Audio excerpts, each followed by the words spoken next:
isn't governing involved doing anything. All this time. Well, I mean, it's extraordinary when you look. By the way, it's worth having a little Google search on things that were said, and then I know it's early days. So it's really depressing. You'll just end up like Benedict. It is beyond extremorary. This is the future face of Britain. This is do we all have to wear that jacket? I'm afraid so.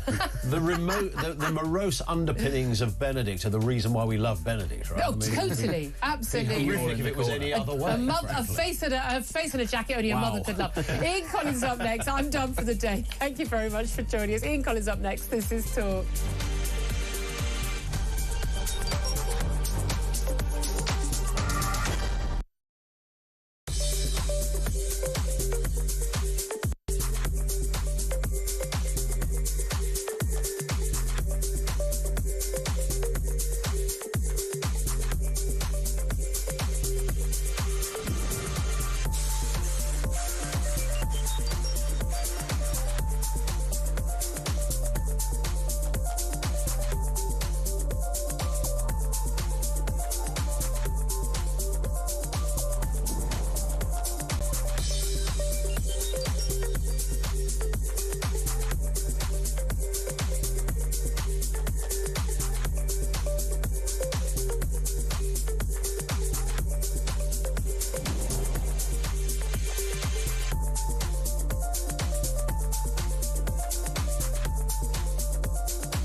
Across the UK, on DAB+, on YouTube, on the app, on your mobile, the home of common sense.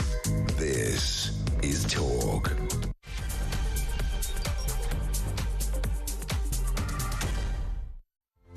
And yes, good afternoon. Welcome to the home of common sense. Thank you to Julia. 3 minutes after 1 o'clock. Lots to get through as we have been discussing patients dying in corridors. I mean, who the hell would have thought we could read a headline like that, sometimes going undiscovered for hours, according to a damning report into the state of the NHS. We'll look into that and how the heck do we resurrect the NHS? Also this afternoon, Israel has delayed a vote on a ceasefire deal with Benjamin Netanyahu, accusing Hamas of last-minute extortion. Who'd have thought it might go that way at the last moment? We'll watch with interest and fingers crossed. And violent robberies and knife-point smartphone thefts have surged by 47%. This is since the pandemic, contributing to over 2,500 knife-related deaths in the past decade. We'll have more on that as well. Everything you need to know, all the breaking news right here on Talk 0344 499 1000. The headlines on this story of the NHS are horrendous. They are awful. The NHS is on its knees, and slightly unusually, the so-called left-wing press and the right-wing press are in agreement on this. Even the BBC are wading in. Patients dying in hospital corridor is their headline. The Royal College of Nursing has been asking its members what the state of play is at the coalface of our hospitals. And it's not a pretty picture. You know, for years we've had managers or politicians who have attempted to tell us what's happening in the NHS, and they've got an impressive spreadsheet with some data on it, and somebody's monkeyed with the figures, and they've come out with the headline, it ain't quite as bad as some people say it is, a lot of good work going on, and we're still making progress, etc. And each time we're faced with the thumping and irredeemable reality that the NHS is, frankly, knackered. It's not a good picture when you have patients dying on trolleys in corridors and staff not even having the time to notice that a patient has died in a corridor. You know you're in trouble. Wes Streeting says that he's onto it and the situation is unacceptable. Right, Wes, yeah, it's unacceptable, mate. He lays the blame at the previous government. Of course he does, and I don't dispute the previous government were awful on this as well. But he now carries the can for this. The General Secretary of the Royal College of Nursing, however, has said, this is Professor Nicola Ranger, who said this should be a wake-up call for the Labour government, and the experiences of nursing staff could not be more troubling. And by the way, they asked 5,000 people, 5,000 nursing staff on this list, what the state of play was and what it looked like from their perspective in their hospitals. And some of the stuff that came back is horrendous. People having cardiac arrests in corridors or cubicles which are blocked by patients on trolleys, delaying life-saving CPR. I mean, they can't get through because there's no space to put people. Others dying on trolleys and chairs in waiting rooms. One nurse saying the NHS was no better than the developing world. Is this your experience of the NHS? Women miscarrying in side rooms, which nurses said was not only distressing for the patients but made it difficult to monitor for deterioration. An incontinent, frail patient with dementia having to change next to a vending machine in a corridor. Cases where 20 to 30 patients have been left in corridors under the care of one nurse. I mean, seriously, elderly patients left to sit on chairs for days, spending hours in bed on corridors in soiled clothing. It's the 21st century.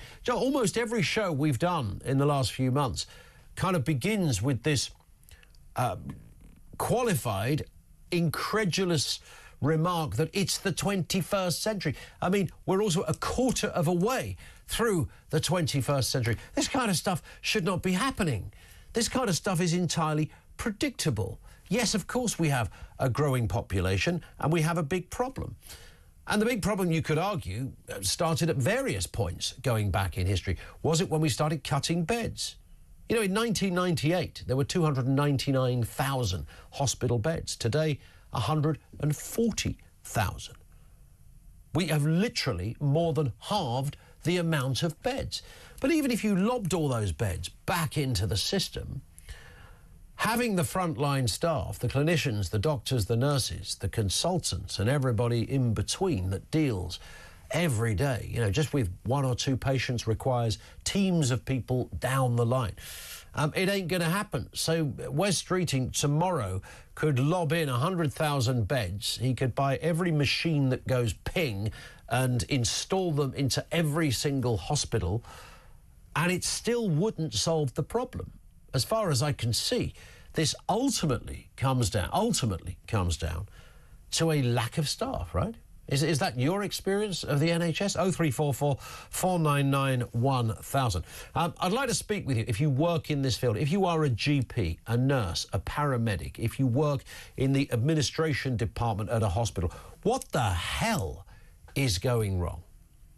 No, I know if you ask 5,000 people who work at a place, you know, everyone's got an answer.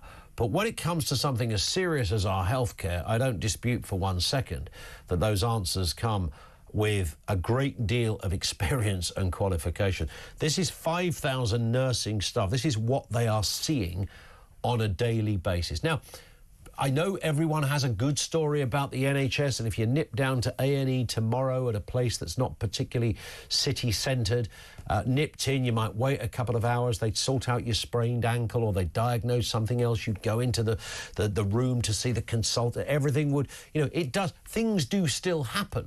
But that, by the way, is not the answer. It's not, well, OK, well, everything's fine with the NHS, because, look, me Uncle Bill went in there and they were fantastic. They got everything sorted and they removed his gallbladder in record time. Life was brilliant for Bill. Yes, everyone can tell the anecdotal story, but at the coalface, it's a problem. This is a disaster. It's an emergency. Didn't somebody call it a war zone, Ruth? We need to treat it like a war zone. I think we do. 0344 499 1000. I'm bound to throw in the obvious question. What are your experiences when it comes to this?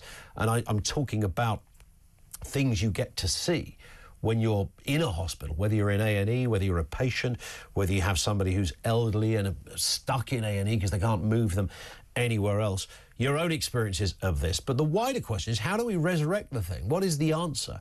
And people go, okay, we need more private stuff. Yeah, maybe, but the private sector is also going to struggle as well, because you need the clinical staff, whatever plan you come up with, to make things happen. Growing population, fewer beds. I mean, do the maths, kids. 0344 499 1000. How do we resurrect our health service? Our lines are open. Let's get a word on this and the other big stories of the day. Simon Danczuk, former Labour MP, is with us. Afternoon to you, Simon. Good afternoon. It's good to join you, Ian. Always good to have you with us. So we are talking the Royal College of Nursing, of course, laying out the details of and experiences of their members. It's a 460-page dossier. It's very thorough stuff. 5,000 staff questioned about this. Dead patients lying in A&E, NHS staff overstretched, a severe shortage of beds, the sick are being left like in animal-like conditions, in hospital car parks, in cupboards, in toilets, for goodness sake. I mean, this is a horror story. It's worth just having a listen, Simon, to what Wes Streeting's made a number of speeches, of course, on this. He's the Health Secretary. This is what he said on the state of the NHS at the end of last year. The NHS is going through what is objectively the worst crisis in its history. And whether it's people struggling to get access to their GP, dialling 999 and an ambulance not arriving in time, turning up to A&E departments, waiting far too long, sometimes on trolleys in corridors, all going through the ordeal of knowing that you're waiting for a diagnosis that could be the difference between life and death. Well, there it is. I mean, diagnosing the problem is the easy bit, Simon. Doing something about it is a little trickier.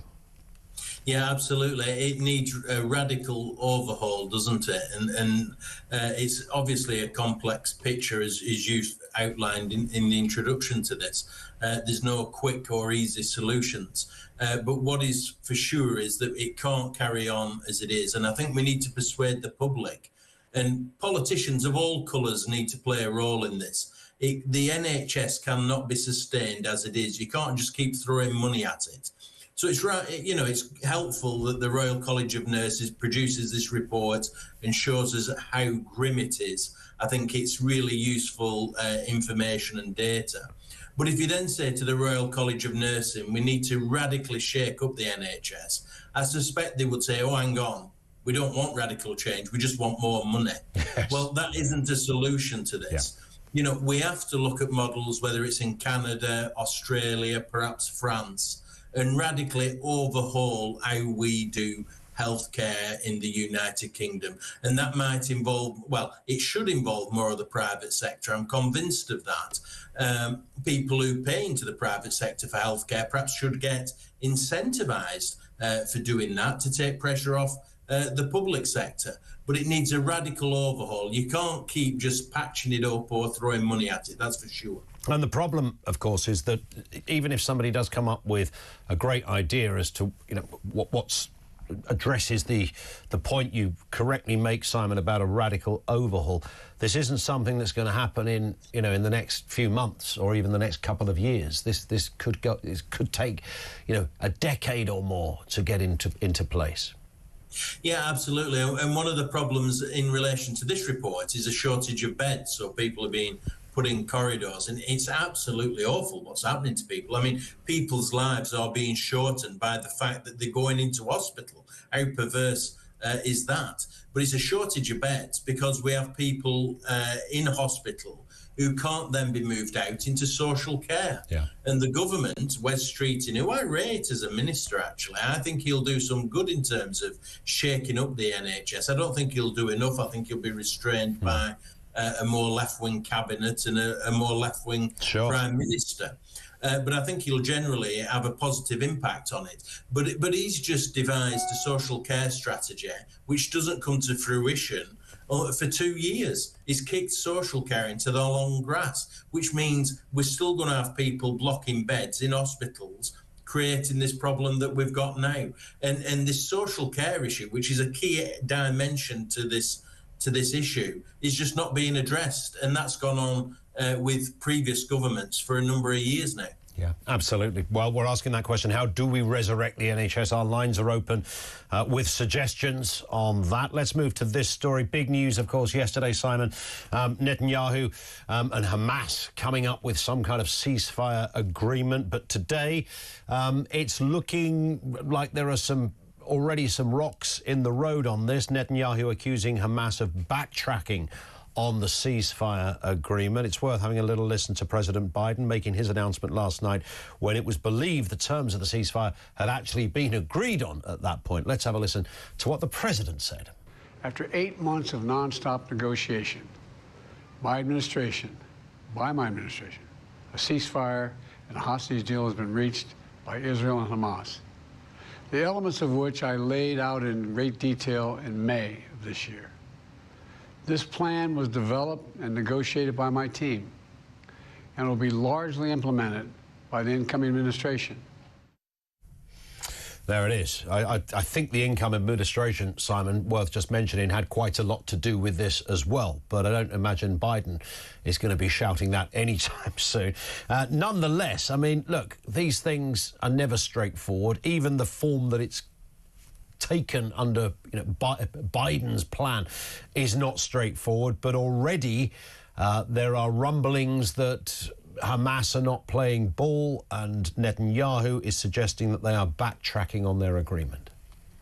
Yeah, that's exceptionally unfortunate, isn't it? I mean, we have to remember that this has all been started on the 7th of October 2023 by Hamas attacking Israel, and it's, there are no rules in war. If you start a war, then you can't determine when it's going to be finished, and Hamas have had to live with the consequences of that. It was looking extremely hopeful, wasn't it? A three-stage peace program. First stage, release some of the hostages, release some Palestinian prisoners, and have an immediate ceasefire from I think it was the 12th, I'm getting my dates wrong now, from mid-January.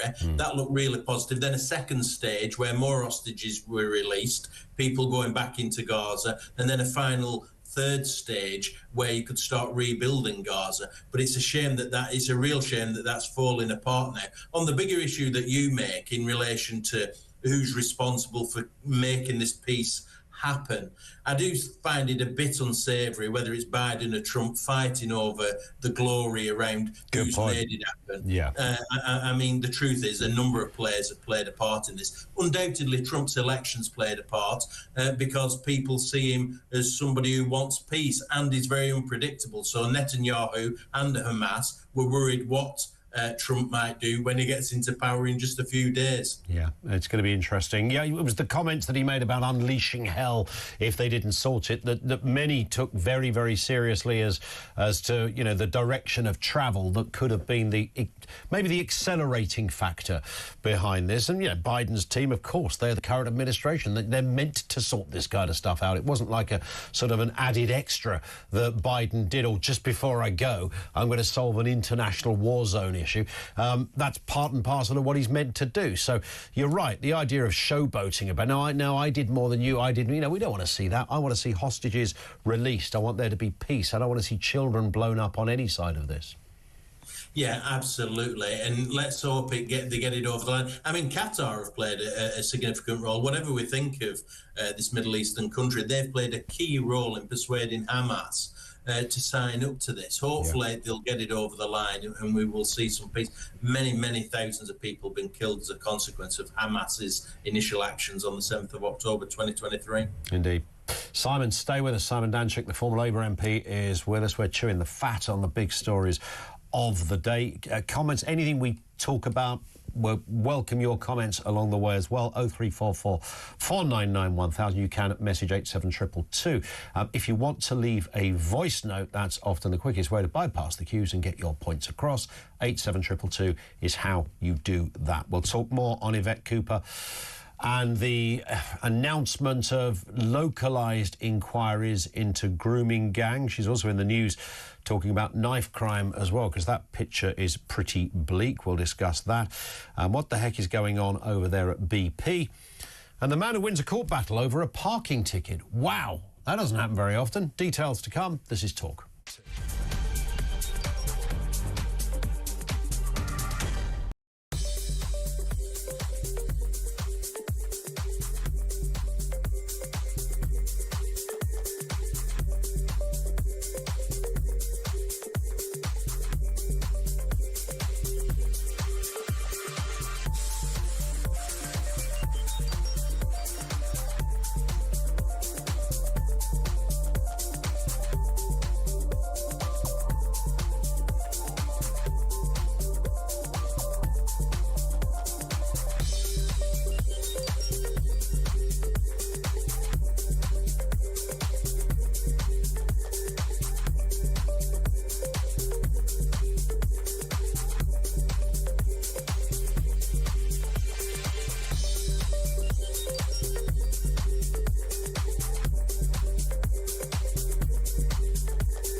It's just very powerful to hear the reaction of those who suffered at the hands of the IRA and people they know who suffered at the hands to this outrage. And as I understand it, you know, what you explained earlier, Jeremy, that the government has now flip-flopped on this. Of course they have. Some said, actually, after all, he won't be paying any money to Jerry Adams. No one will. Only because not because he had the intelligence to understand the frustration of people like Noel, but because he realises the public outcry again.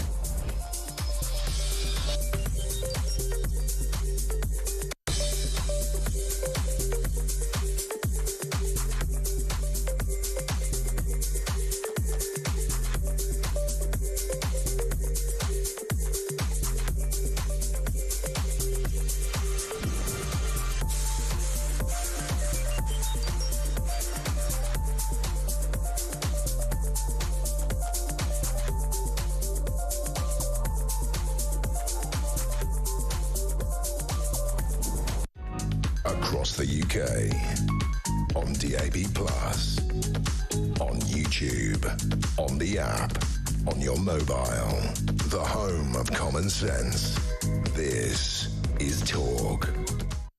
It is Talk. 0344 499 1000. Jeff says, guys, I live in Austria, and any skiers that get injured, I always inform them to get their injuries, major or minor, sorted before going back to the UK and having to wait 12 months to get seen. One man had a broken vertebrae. He was examined, MRI, X-rayed, all within 2 hours, sorted, says Jeff. Thank you, Jeff. Yeah, it's extraordinary, isn't it? 'Cause it used to be the other way round. People would go, oh, God, you know, you need to get back to the UK and get that seen too. Otherwise, you know, you might get some kind of foreign insurance issue kicking in that you've got to find yourself stumping up loads of cash. Times do change, it seems. Simon Danchuk is with us. We're looking at the big stories of the day, including this one, Simon. Knife crime on the rise, a decade of crime stats exposing the scale of fatal stabbings. This is another one of those areas that the new government has said they can tackle. Let's hope Yvette Cooper keeps to her word on knife crime. Let's hear a reminder of what she said at the Labour Party conference. We will make it a mission for our whole country to halve knife crime in a decade, and yes, this Labour government will pass Ronan's Law, a ban on ninja swords. Yeah, I mean, even hearing those, a ban on ninja swords, aren't ninja swords already banned? Isn't that kind of stuff just automatically banned, like in the same way as walking around with a submachine gun is banned? You would imagine that that would already be the case. But even if you ban stuff, you know, it takes nothing to nick a kitchen knife out your parents' kitchen drawer, or nip down to the shops yourself and buy one, or just go online. Yeah, absolutely. 2,500 deaths with knives in the last decade, I think, is the latest statistic. And I mean, Yvette Cooper is a great professional blagger. The idea that she's going to off knife crime in the next few years is complete nonsense. I mean, it's pretty awful out there. I live in central London and I've done for the last 10 years now, and it feels really bad. It feels dangerous. That's the point I'm making. It feels as though central London is turning into New York in the 1980s. That's how it feels on a whole range of issues, particularly around crime, theft of mobile phones, stabbings, all the rest of it. It feels like it's becoming a really dangerous place. That's because people are being attacked with knives, and it's not just in the suburbs or in the poorer areas of London. It's in central London, Oxford Circus, Knightsbridge, and everywhere else. We've imported this culture of carrying machetes. I mean, no doubt about that. Very much in terms of immigration, illegal immigration. And this is the consequence of it, that it's acceptable to go around stabbing people. And also, you know, it's worth saying, and I know things happen outside London as well, but Sadiq Khan really hasn't got a handle on this. I mean, we hear him talk, he seems obsessed with diversity and ULEZ cameras, and they seem to be his favourite two subjects. Rarely hear him talk about knife crime, about the horrors of knife crime, about people having phones nicked left, right and centre every 2 seconds or whatever the heck it is. You hear nothing from him, nothing at all. I mean, it's a horrendous state of affairs out there. Yeah, absolutely. And the London Assembly regularly cross-examine Sadiq Khan, and the Reform member, Alex Wilson, came up with a number of proposals very recently to try and help solve knife crime in London. And Sadiq Khan's response to him was literally, I don't recommend doing anything that Reform suggests. Yeah. I mean, what sort of answer is that? What, you know, the attitude of Sadiq Khan, some of these issues, is absolutely appalling. Yeah, he would never listen to just by dint of the fact they're not part of his inner circle. I noticed Susan Hall similarly gets short shrift as the leader of the Tories over there at the Assembly, and you know, it's just the worst kind of politics I see from this man, and yet he's been voted in 3 times so far. Let's look at the other Yvette Cooper story, announcing a new inquiry into grooming gangs. This is interesting, Simon. Of course, you've had experience of what it's like to be told to keep your mouth closed when it comes to grooming gangs when you were an MP, because you were in the locality there. The Labour government haven't got as far as saying we're going to have a national inquiry, but they have sort of changed their view on this by talking about local inquiries into grooming gangs. Is that going to be enough? No, certainly not, because the problem with local inquiries is that they can't compel people to give evidence, and we've seen this already.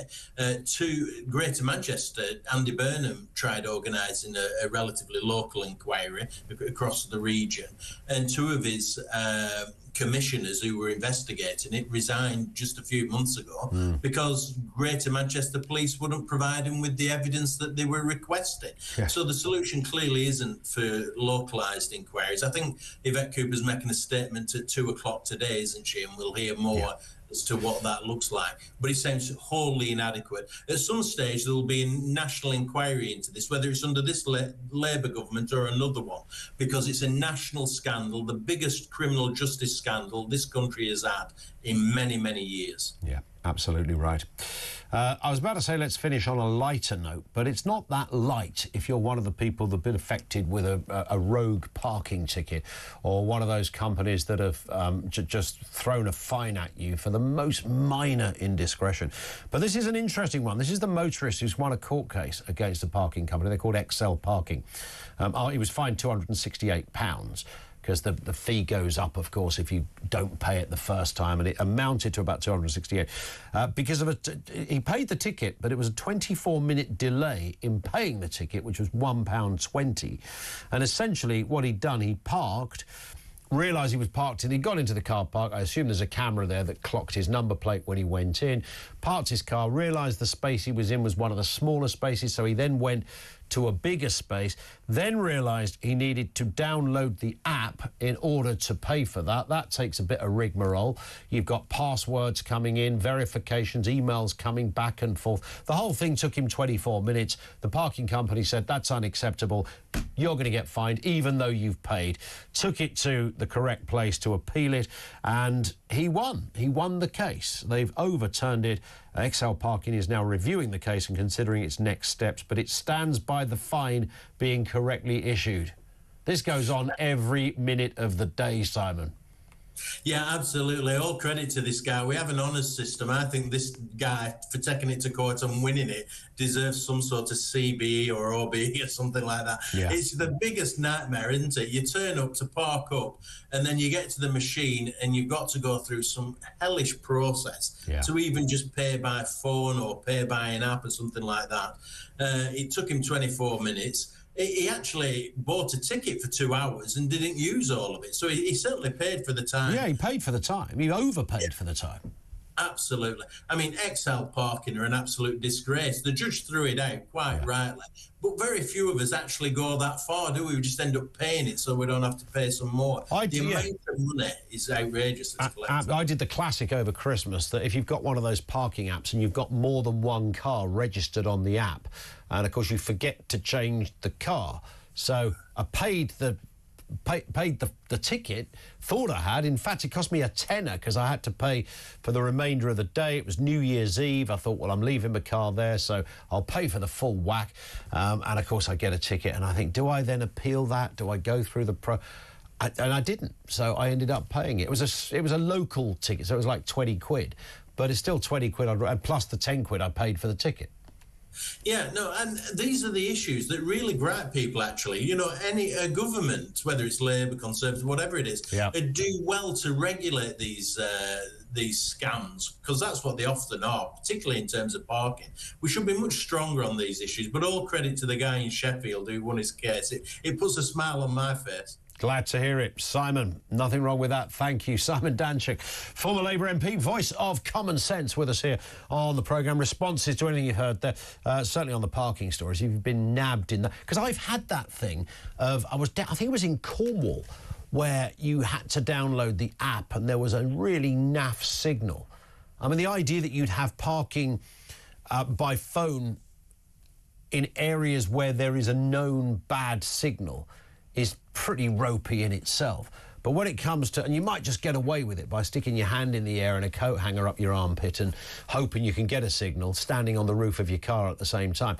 But when you've got to download the app and then go through, you've got to put all your details in, your bank details in, and then you lose it and you start again, and then it sends you a verification code and you're waiting for that. I'm walking up a hill trying to get a signal. Oh, here's the verification code. I go back to put the verification code. Oh, sorry, your time's run out on the verification code. Can you say, we'll send you another verification. Really? Really? To pay like an ATP ticket? And that kind of stuff happens all the time. If you've been there, then voice note us in on that one, 87222.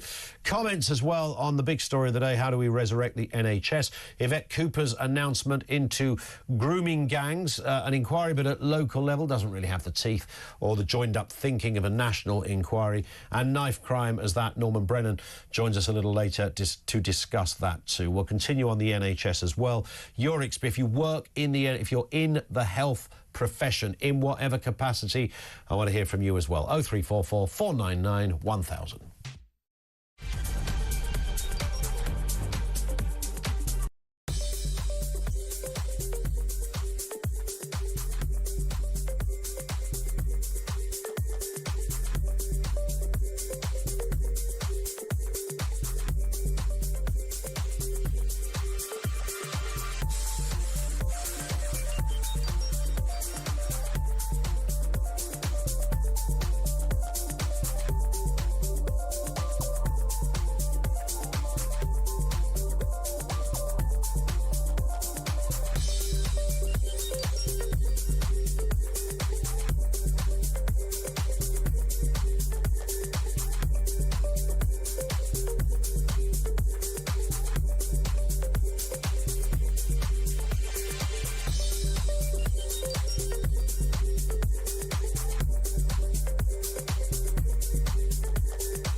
Across the UK, on DAB+, on YouTube, on the app, on your mobile, the home of common sense. This is... Well, he says, during COVID, we opened those Nightingale hospitals in a matter of weeks. Why can't we do that now to alleviate the war zone conditions that are being experienced at the moment? Yet nothing much happened with those, did it? Did anybody ever spend any time in a Nightingale hospital? One here, I live in Newport Gwent, and 8 years ago I lived in Tottenham, and I was an unofficial carer for a housebound emphysema patient. And he had taken to hospital, put in a cubicle and died. When a relative visited, he was directed to the cubicle and found that his dad was dead inside. And it's those kind of stories, sadly, we are seeing too much of. And the Royal College of Nursing analysis, 5,000 staff were asked about this. Patients dying in corridors, sometimes going undiscovered for hours, according to this report. Last week was the busiest yet for the NHS this winter. Almost 1 in 7 occupied hospital beds taken up by patients medically fit to be discharged. Let's speak to Dr. John Puntis, co-chair of Keep Our NHS Public. John, good afternoon to you, sir. Hello, Ian. I'm tempted to almost guess what your answer might be to this when I say, you know, is there any of this a surprise to you? And I've got a funny feeling you're going to say, no, it isn't. Well, I don't think it is a surprise, is it? And everyone knew that there was going to be a winter crisis because there always is. These accounts by the RCN are absolutely heartbreaking. And if you think of the suffering of patients and of staff, it's really terrible. And this is, you know, this is systemic failure in the NHS. As you've said, you've got 1 in 7 beds that are filled with people who are fit to go home, but they can't because there isn't community support and social care. That means you can't transfer sick patients to A&E, from A&E to the wards. That's been associated with 14,000 deaths each year. Yeah. You've got trolley waits, which 12 hours on a trolley, they were almost unheard of 15 years ago. Sure. They've now over 500,000, and they've gone up by a factor of 23 times just in the last 4 or 5 years. Yeah. Because A&E's full, you can't get patients in. And we heard yesterday in the press that ambulance crews are missing 100,000 999 calls every month because they're tied up with waiting outside A&E. So this is a catastrophic crisis in acute care, completely missed out by the recent announcements on the elective care recovery plan, so completely separate to that. But this is really, should be absolutely the highest priority now for Wes Streeting and others in government to sort out. Is the problem, John, ultimately, whatever way we slice it, we can all have different ideological ideas about how a health service should run, and you're correct to identify that the social care component to this is almost the main problem, some would argue. But even if you sort that, a lack of clinical staff is still an overriding problem here. You could put as many scanning machines in there. You could even up the beds back to 1998 levels, nearly 300,000. You could do all of that stuff. But if you haven't got the staff to work within it, there's still a problem.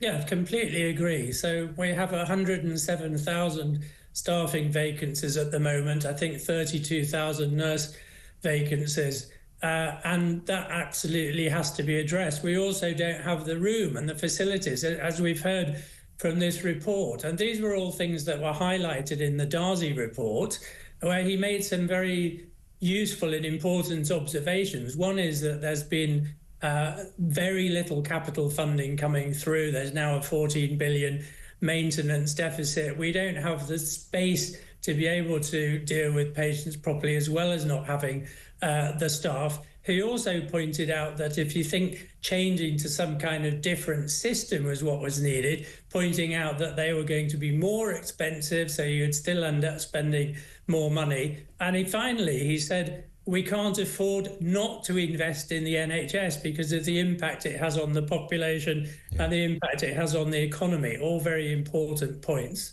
So in the first instance, then, if Wes Streeting was here now, John, what would you be telling him to do first to address this? Well, first of all, I'd have to say social care. They've organised a review of social care, which will report in 2029. Well, we know what the problems with social care are. Get on and do something about that. Increase community facilities and support, and then you'll be able to get patients out of hospital. What we need at the moment, we do need more beds.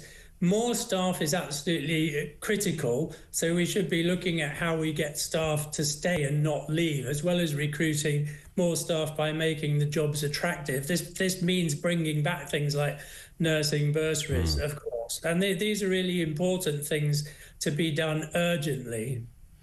And in the sense of urgency, what does urgency look like? Because we know, significant change, seismic change in the NHS is like turning an oil tanker around. It doesn't happen in months or, even a couple of years. This could be a decade or more just to even get back to a semblance of acceptability. Well, one thing I have to say is to make some emergency funding available now. We have a situation where the integrated care boards are having to find 8 billion in efficiency savings. What are they doing? They're cutting staff, or they're not employing staff. They actually need money so that they can hire staff to help in this very busy crisis that we're in now. So I'm afraid that there is no getting away from increasing the funding. That should be done urgently. We know that one of the things that New Labour got right was to recognise if you wanted to improve waiting lists and public satisfaction, you actually had to put extra money into the NHS, which is what they did. And it wasn't their deals with the private sector that made a difference. It was actually that increased investment. But the private sector did pick up the slack, didn't it, for certain procedures in the independent sector treatment centres, as I think they were called at the time. And that is something I would imagine that your organisation, the Keep Our NHS Public, would resist. Well, we would point out that the investment could have gone into the NHS. It didn't have to go into the independent sector. And actually, the ISTCs turned out to be relatively inefficient and they cost more. And that was all very clearly exposed by the all-party parliamentary group that investigated them. So we don't want to go back to that situation where we're actually turning to the private sector to sort things out. OK, on that point, John, thank you for your time, sir. Dr John Puntis, co-chair of Keep Our NHS Public. Over to you on this one. What is the what's the beginnings of an answer to this? How do we resurrect the NHS? And I think more fundamentally as well, we can take your ideas on that. If you work in that industry, whether you are a doctor, a nurse, a paramedic, all the jobs that are in between that, when you might be at the coalface in the sense you work on the reception at A&E. I mean, I can only imagine what kind of job that is at the moment, when waiting lists are off the scale, and people clearly getting angsty about the fact that waiting lists have been there, sitting there for 10 hours waiting to have their patella looked at. I can see the problems there. So whatever aspect you work within, 0344 499 1000. And when you hear that incredible list, that horrific list of patients having cardiac arrests in corridors, dying people left on trolleys, undiscovered, women miscarrying in side rooms, patients being put into the car park, elderly being left to sit for days on chairs, spending hours in beds, nobody changing the beds, they're soiled. What's your own experience of how bad you have seen it, either for yourself or a relative? 0344 499 1000.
BBC have done absolutely no vetting here, clearly, of anyone who they are playing. A couple of hundred criminal offences in the last few years have been linked to drill music. The Met Police have a team of around 40 people just studying the movements of some of these drill gangs. We saw last week with the murder of Kellyan Bakassa, the 14-year-old known as Gripper online, how this sort of music, which perforates into every part, it seems now, of mainstream culture, not least through BBC radio stations, can end up with deadly and fatal consequences.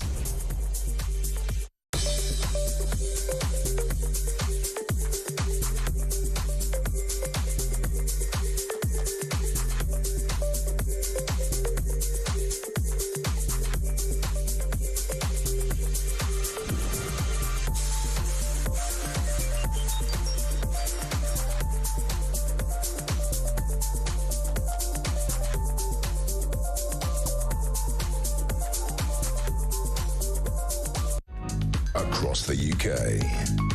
On DAB+, on YouTube, on the app, on your mobile. The home of common sense. This is Talk.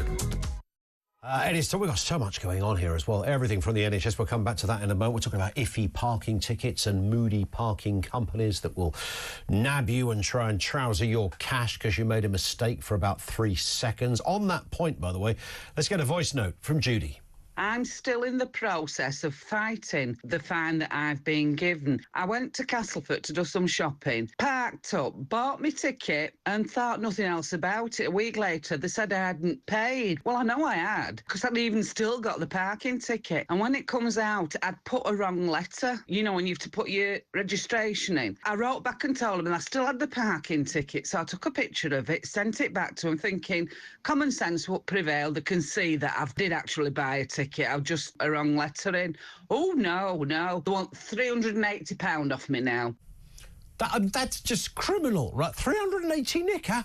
That's crazy. Everyone's done the wrong letter thing, haven't they? It's easy to do, especially with O's and zeros. It's very easy to do at that point. Man alive, keep fighting, Judy, keep fighting. Anne says, scrap the NHS. Other systems are much better. I know, I have a first-hand experience. Also, stop giving it away free, says Anne. Let's talk to Louise in Kent. Good afternoon, Louise. Hi, yes. Now, I used to be a physio, and in the days when I was a physio, quite a while ago, we used to have rehab convalescent units where you could put older people, all sorts of people there. Brilliant. But before that, people used to go to hotels at the seaside for convalescence. I've got a suggestion. Some of these people who are perhaps waiting to go home but can't go home because they're waiting for assessments on needs and things at home, if you place them in hotels, and you wouldn't need a whole hotel, you could do it on a wing, you could have them there, you could have a physio going in to do group exercises, you could have your pharmacist visiting, you could have a nurse there overnight to make sure that everyone was okay, that they would get better food, they'd have companionship, they'd be by the seaside. And actually, it would also, because there'll be some people who have things like knee replacements who get sent home too early. Sure. They haven't got any support, so they can't get their shopping because they're in a village, they can't drive, etc. Now, if they went to places like that and had a group therapy session where they would do their exercises together, build themselves up for a couple of weeks, and go home, bingo, they haven't got and quite a nice set. I mean, it's not as if they don't use hotels for other things these days. I mean, if you no, you could say that. Yes. Exactly. You sail across the channel and you get put up in the Four Seasons. Exactly. So I'm pretty sure if we can use them for that, we can use hotels to help our elderly or vulnerable that need some post-care rest. It was done years ago, and it would build people up. They'd get companionship, but they'd also get group therapy. Of course. They'd have OTs go in. I'm manage their medicines, etc. I'm tempted to say, Louise, that suggestion, it must have crossed the desk of the Health Secretary at some point. I very much doubt it. Yeah, that's very true. Did nobody in the room, all those advisors in stonking big salaries, did nobody go, can we not reintroduce the hotel thing? You'd like to think it's a great thought. Louise, thank you for that. It's exactly that kind of thing. I reckon they might say, yeah, we did have that idea, but then we realised all the hotels were busy because of the people that sailed across the channel and we had to put, So that's how we prioritise it. Upside down world again. Robert's in Hertfordshire on the NHS. Robert, what have you got for us? Hi. Hi, Ian. I'm the guy who gave you a demonstration with right and left wing last week with the coins. The coins. Remember. The coin analogy will never be forgotten. Okay. I've had a couple of experiences this week with my GP, and it seems to be that they're very quick to refer you to casualty, and it seems to be a trend. I'm not saying they all do it, but they certainly have done it with me, and I think they need to think again, regarding that. Sure. It seems to be a trend. Regarding the state of the health service as a whole, 6 words. There's too many people in the country. And it's as simple as that. Yeah. And that is the main problem to everything. Education, housing. There's too many people in the country. Yeah. you know. Well, how do we address that, though? I mean, look, we can talk about that forever, but that bit's not going to get changed anytime soon, is it? Well, it's a leaking bucket. The guy you had, the expert, just before me, he was saying what needed to be done. It was very interesting. Yeah. But, you know, you can't fix it if there's still people pouring into the country. It's a leaking bucket. Yeah. I'm not saying, you know, I know that's a whole new issue, and it is a new issue, but a different issue. But, you know, you've still got this until you control this. My dad had a great saying, and I'll clean it up a little bit. He said, you can't put £2 of doo-doo in a pound bag. Simple as that. Don't work. Right? It doesn't work indeed. But it doesn't sound the same if you don't swear, actually. I get it. But even if, you know, our population has increased, but, you know, populations around the world have also increased in similar-sized countries or economies, and they still have a health system that can... I mean, by the way, they're not all tickety-boo elsewhere, but they still manage somehow to make it function. Well, it's something to consider. You've got thousands and thousands of people sitting in casualty now. Some of them are dying. How many of them are as a result of the heating cut? You know, the heating allowance cut. Yep. There must be some. Even if it's one, that's too many. Yep. So that you've got a lot of people. I mean, I'm lucky. You know, I'm lucky. They asked me. I had a really, really high pulse rate, and she said to me, "Look, this is dangerous. You need to go." I said, "You're joking, aren't you?" I said, "I'd rather take my chances here." I said, "So you want me to go and sit in this is this week?" I said, "You want me to go and sit in casualty for 2 days on a trolley? Probably I've not had the flu jab." Yep. So you know, I said, "No, I'll take my. I'm comfortable. You know, we're solvent. I've got a lovely bungalow. I've got a caring wife." So I can sit here, and I'd rather take my chances here. If I'm going to die, I'd rather die here than die in hospital. However, how about all these poor people who can't do that? Yeah. You know, these are the ones that you've got to feel for. 100%. Listen, it's a great call, Robert. Thank you very much indeed for that. There are so many facets to this one. Let's go to Colin in Nottingham on the NHS. Colin. Hi. Yeah, I think it's the part of the problem is that it's so inefficient. I've been to hospitals. Used to work offshore in Brazil. I've been to their hospitals. I know it's private, but they're a lot more efficient. I've been to Bupa hospitals in the UK. Sure. And what you're booked for a procedure, you go in, you have the procedure, and then you're straight out again. But the NHS, I went in for a stent this last year, and I had the procedure. Then I was supposed to wait 5 hours and then I'd go. But there was no one to sign me off. So instead of... I was kept all night, and during that night, they hooked me up to a machine that was automatically checking my blood pressure. Yeah.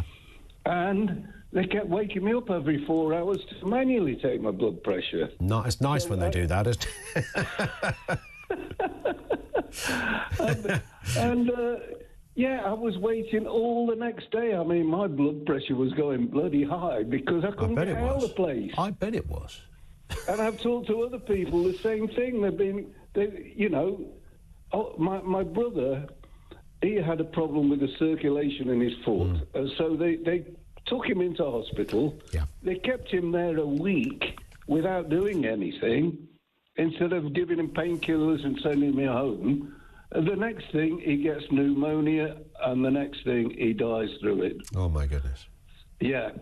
So I'm not a keen fan of the... No, and I think increasingly, even those of us that, once upon a time said, yeah, it can do it, like you're kind of, I don't know, it's like, you're supporting Huddersfield at the FA Cup or something, thinking they can do it, but hang on a sec, they're against Liverpool. They're probably not. We're in that sort of territory. We want it to succeed, but I think we've all now sort of acknowledged in its current form it can't. Colin, thank you very much indeed for that. One from Jeanette that says, reference to the NHS, I worked for the NHS for almost 35 years. I've seen a lot. The main issue is that there are too many higher managers who then put their cronies into the ward manager position. I know this because I've seen it. I had one deputy manager who attempted to bully me when I complained nothing was done. I retired last year and I am a lot happy. Oh, imagine that stress, Jeanette, that has disappeared. The shoulders that are now soft when previously it was like a couple of breeze blocks on your back. I can only imagine.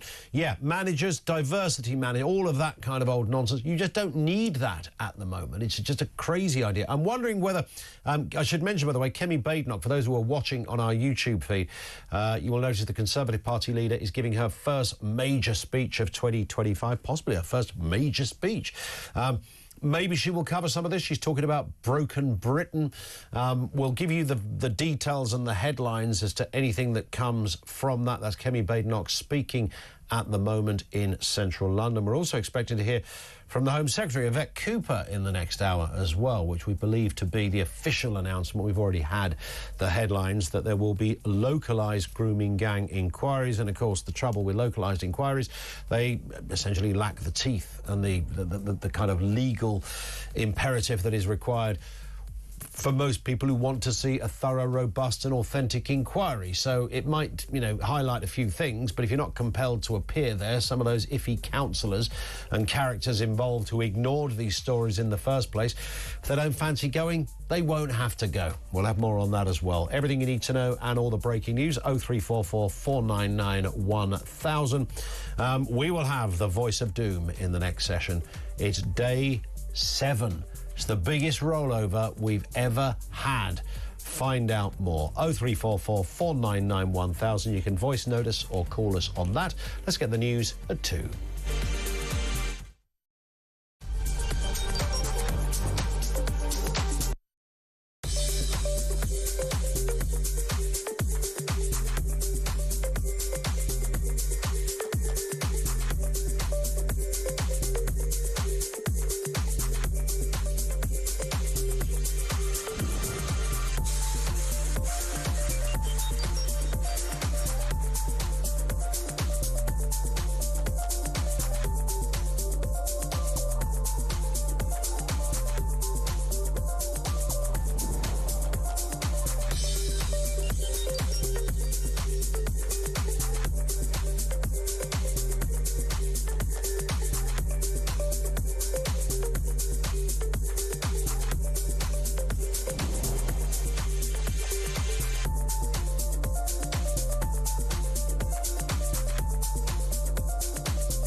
Across the UK, on DAB+, on YouTube, on the app, on your mobile, the home of common sense. This is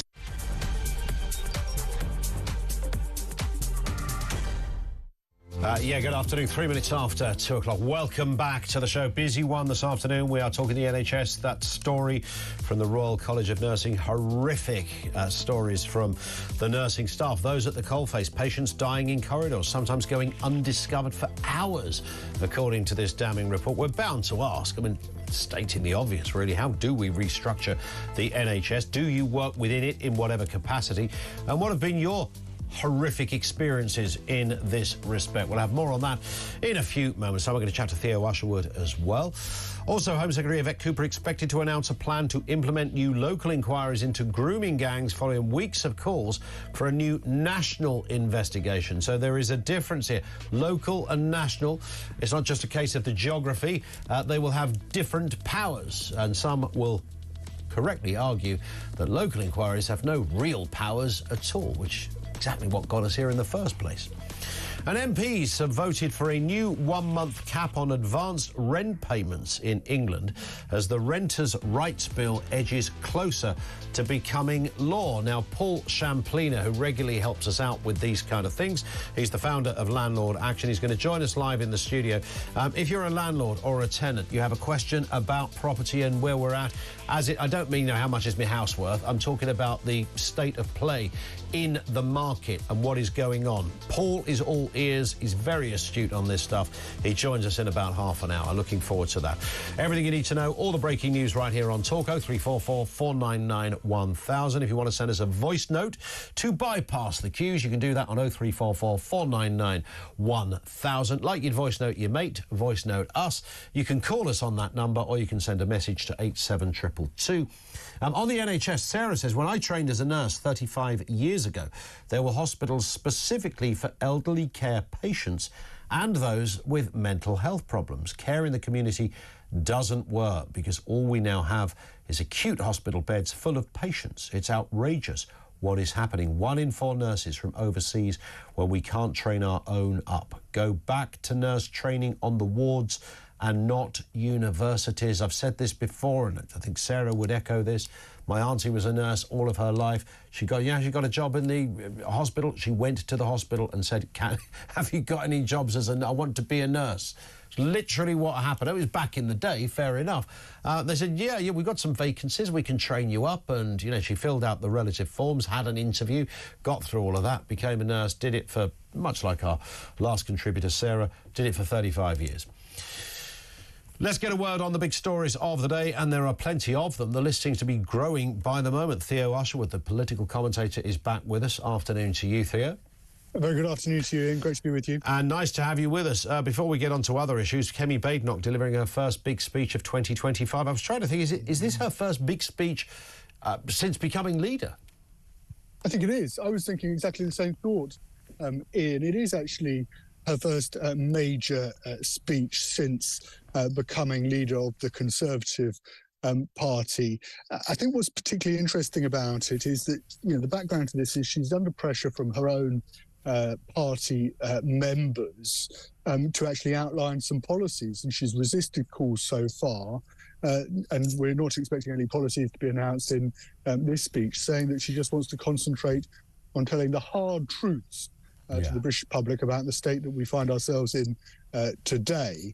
That leaves open the door for Keir Starmer and others to say, well, you haven't come up with any alternatives. You can sit there and and the line that Keir Starmer uses regularly is you can carp from the sidelines.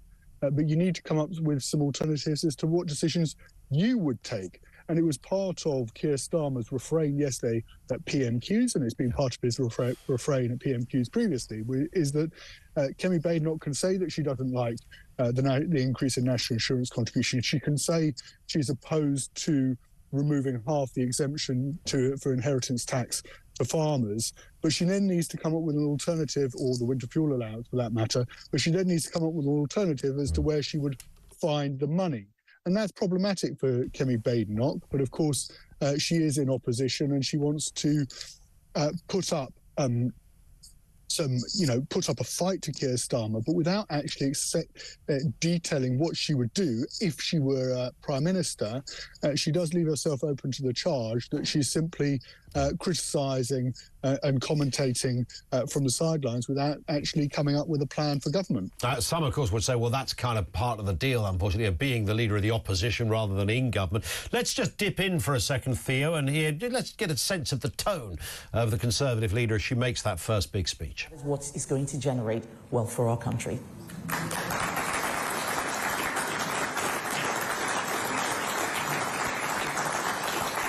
Chris Hope, GB News. Christopher Hope, GB News. Kemi Badenoch, it's mid-January. It's the first time you've given a speech, a policy-free speech.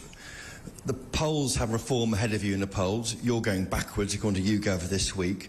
Why have you allowed Nigel Farage to make all the running, become the voice of the right, as he seems to be at the moment? And can you answer yes or no? Will the Tories and Reform UK merge to beat Labour before the next election? Thank you, Chris, for your wonderful question.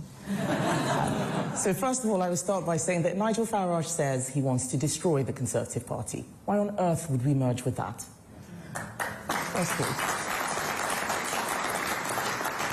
But on the point of not having policies, I've just told you, Chris, policies without plans are just announcements. What the Labour Party has been doing, what Reform is doing, is making announcements. We did that as well, and people didn't like it. How well did net zero work? That was the policy. Where was the plan? So what I'm saying is that we're not going to start making promises without plans. And that is the part of the speech, Theo, where the real meat of that question, which came from a down-market TV station, asking about the Nigel Farage relationship. That's the bit that everybody wants to know about, and she had a quick answer and then went elsewhere. And I don't think she's going to go back to the Farage question. No, but the interesting thing is, never mind the general election, Ian, what about this by-election that's up and coming in Runcorn? Yeah. Now, the Labour have a majority over Reform, who came second in Runcorn, of around 14,000. It is perfectly winnable for either Reform or the Conservatives if one party backs away.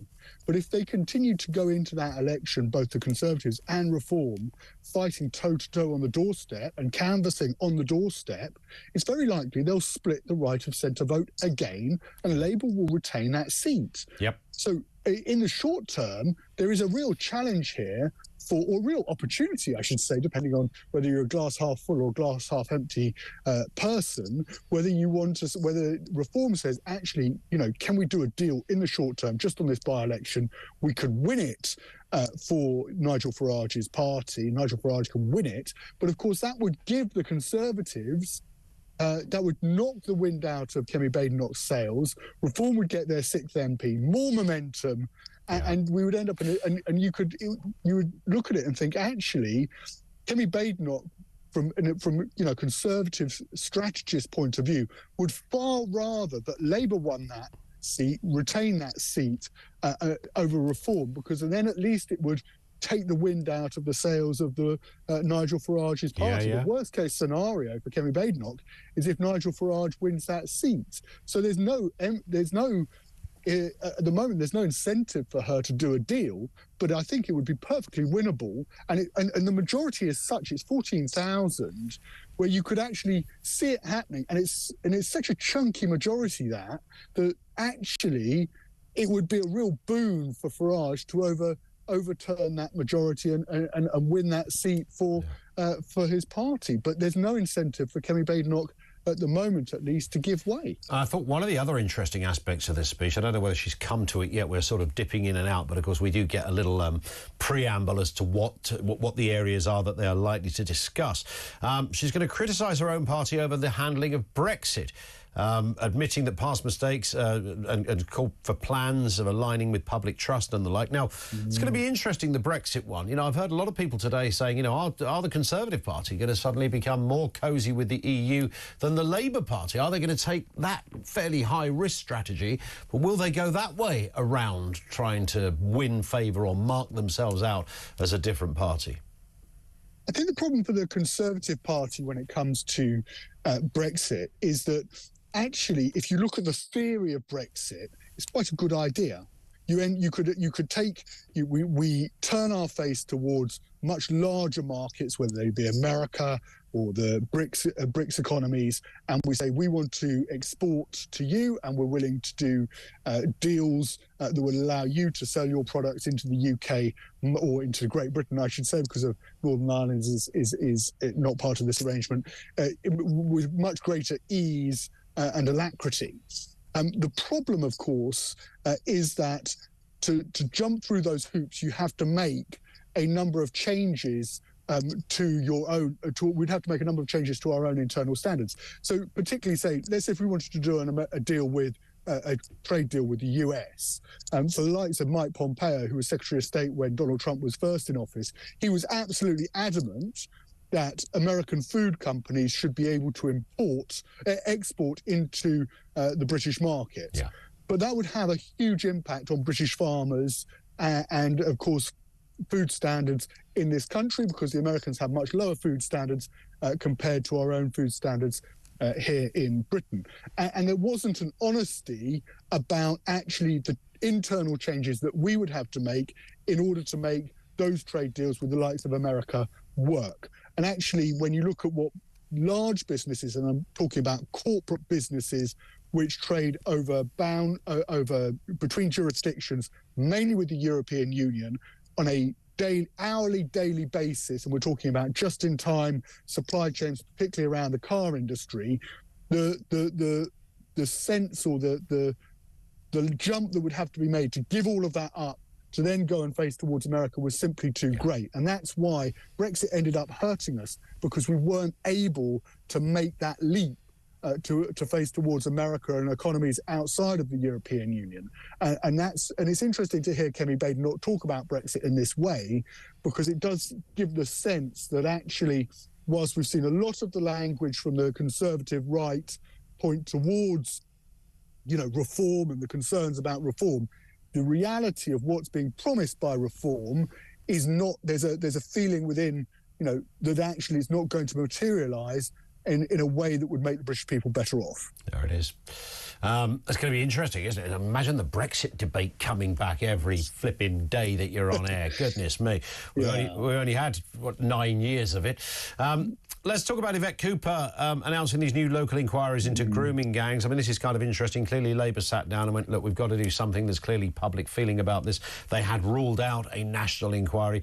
Now, then their position, of course, softened very quickly, didn't it? Over a sort of a day, they suddenly started talking about, well, maybe we could do something, and this is what they've come up with. Local inquiries, the problem with that, of course, is that local inquiries don't have the same teeth and authenticity as a national inquiry does. You're quite right to point that out. And this is about looking at patterns, both in terms of the perpetrators of these horrendous, heinous crimes, whether it be their ethnicity or whatever, and saying what factor did that play. It's also about looking at the failures of social services and the police right across the board. And you can see there is some merit in local inquiries in terms of giving a voice to the victims, and the voice of the victims, I think, is very important. But in terms of looking at the structural issues that allowed these crimes, and in some cases there are fears, allow these crimes to continue being committed, it's very difficult to see how a local inquiry will necessarily get to the bottom of those particular issues. What is being called for, and I think Kemi Badenoch has a point with this, is a national inquiry which joins the dots together and to look at the patterns that led to these crimes being committed, and would then produce recommendations which would look at a national level at stopping them being committed in future. And it's those lessons, I think, which are really important to make sure that these crimes aren't committed in the future, and if they are continuing, to make sure that they stop. But when you look at a local inquiry, it could end up being very bitty in terms of the recommendations that come out of them, and what does the government do to take them forward. It's really important when you have issues like this, which are so serious, and you're ensuring you really need to get justice for the victims, that you come out with a very stringent set of recommendations that can be implemented very quickly, and you can tick them off one by one whether the government has done them. And if you end up with lots of different strands to this, it can become diluted very quickly. Absolutely. And if you don't get the right people around the table giving evidence, then the whole thing collapses anyway. The credibility is shot. We'll see how that is going to manifest and when it will as well. We'll hear that speech from Yvette Cooper as well throughout the course, I think, of this hour. And finally, look, we've known each other a while. Theo, you've been covering politics for a long, long time. Have you ever known a time when there wasn't a story that the NHS is absolutely on its knees? I guess we could argue we're in a new stratosphere now of trouble with the NHS, and this report from the Royal College of Nursing, 460-page report, 5,000 members, some absolutely horrendous stories coming out of that. And, of course, Wes Streeting can blame the previous government. He wouldn't be completely inaccurate on that. But now it falls to him to sort this thing out. It does. I think Wes Streeting is I think he's one of the more capable ministers, if not the most capable minister within Keir Starmer's cabinet. But when you look at the problems within the NHS, how deep-rooted they are, and how they go beyond the NHS itself, so you end up in a situation where, you know, they kick the thorny issue of social care away. They said, we can't, you know, they're going to come up with recommendations. Louise Casey's going to come up with recommendations in 2028. That's a year before the next election. Actually, when you go into hospitals, when you go into those wards, they are often wards which are filled with people who could just as well be in a social care setting, elderly people who could just as well be either being cared for at home with carers or being in a nursing home. But of course, they've got nowhere to go and they've got no one to look after them, and therefore they have to remain in hospital. And the problems are so deep-rooted, and we're seeing people, you know, waiting. I saw one case study where somebody was waiting for 96 hours in an A&E department for a bed. And unless we get to grips with what's underpinning the problem, which is a lack of social care, then I don't see how Wes Streeting's going to get on top of this. I think he's got a pass for this winter. I think he'll be allowed to, you know, this winter. I think there's an appreciation that, OK, Labour can turn around and say, this is a Conservative inheritance. If we're having the same conversation this time next January, Ian, and I suspect we would be, then I think that's a real problem for Wes Streeting and the Labour government, who are promising to deliver results. Indeed. Theo, thank you. Theo Ashwood, political commentator with us on the programme. We'll continue to take your calls and responses on the NHS. How do we resurrect this thing? There's all the obvious, I mean, they sound like cliches now, but it all happens to be true. There are no country around the world has ever replicated the NHS. Countries that have a sort of private insurance system in place, which is kind of often cheaper than our national insurance, but invariably in civilised economies, roughly about the same. Still free from cradle to grave and all the rest of it, that function better. You know, why are there better outcomes in France? Why does Spain have better outcomes on cancer and cardio issues? Why would that be? They've got a different system. They haven't got the NHS. Do we not just copy that? And what is the answer to the social care thing, which comes up time and time again, is clearly central to all of this. If you don't sort out social care, then we're stuffed, because you've got beds being blocked left, right and centre, and that's key to the problem. People waiting in A&E for way too long, and the whole system, it's bottlenecked right the way through. From the moment you're picked up in the ambulance or turn up in A&E, you're straight away up there against a big old turnstile that ain't about to open anytime soon. Then you get to the next part of the system and the turnstile is still locked, and then the next part, and on it goes. You're waiting for a scan, you're waiting for an operation, it's been postponed, they've lost your notes, it's falling apart. What is the answer? 0344 499 1000.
none of these people in their gated communities and their incredible high, incredible fees they get from being in films, they will never have to use a women's shelter.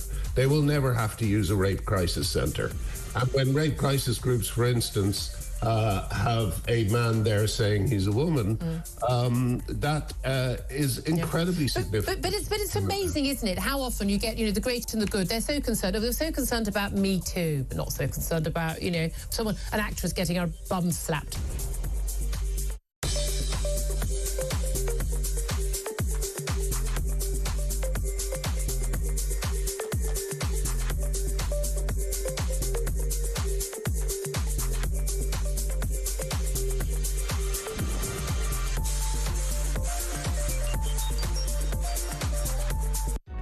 Across the UK, on DAB+, on YouTube, on the app, on your mobile, the home of common sense. This is Talk. One comes in here on the NHS from no name given. Hello. No matter how much money is thrown at the NHS, it will never be enough. There are too many on ridiculous salaries, too many constantly on the sick. They're allowed to be off for long periods of time while on full pay, and many take advantage of this, which leaves the shortfalls of nurses. That is absolute fact. Then we have the people from abroad coming here to use our free NHS, then leaving the country after treatment. There's a huge trend costing the NHS millions a year. We need a strict rule on foreigners' treatment. No bank account with valid insurance, no treatment. It's interesting, isn't it, that it was only a couple of months ago that a whole load of NHS trusts wiped off the amount owed by... If you come from another country, you are meant to... Believe it or not, we don't talk about this often, you are meant to pay for your NHS treatment. I think there are certain rules within it where you might, like, I don't know, if you got stung by a bee and you went to A&E, yet they might not send you an invoice for that. But anyway, various health bodies and NHS trusts just wiped the deck clean. And it was millions, absolutely millions in these trusts, and that was just some of them. So, yeah, they don't really make any money when they could be making a little bit of money, or at least getting it back. How do we resurrect the NHS? Violetta is in St Albans. Good afternoon. Yeah, good afternoon. Hello. Okay, Doc. Would you like me, where shall I start? Would you like me to talk about health tourism in the NHS? Or would you like me to talk that I'm a whistleblower? You're a what? Whistleblower. You know, the one who exposes the ugly truth. Oh, whistleblower at the NHS? Oh, no, in a social care. Oh, NHS is another thing. OK, all right. Well, what's going on in the NHS, Violetta? Let's stick with that. OK, let's stick with that because I have been an intensive care nurse for 34 years. Yeah. Uh-huh. And I have lived in 3 different countries. I came here from Switzerland, and I don't know what's happening here. Let me tell you what is happening. People which are coming without travel insurances to apparently visit their friends and relatives. People who then cannot pay for the treatment on the intensive care unit. I can only talk about the intensive care unit because that's my... that's what I do. And they just walk off. There was a lady from... Okay, I will tell you one case. Just one case. One case. A lady from Nigeria. Over there, the wealthy ladies, which are undergoing IVF treatments, they get implanted with 6 eggs or whatsoever, blah, blah, blah. And they come here. They're advised by the doctors to come here when they're 3 or 4 months pregnant to visit their friends or relatives. And afterwards, they obviously end up... OK, now I get that. So they are able to utilise that. I don't know... No, I'm not disputing those kind of cases. I wonder how much, in the grander scale of all that is wrong with the NHS, I suppose you could argue that all of those stories add up, regardless of whether it's that, as you've just described, or something else. They all add up and contribute to the overarching factor.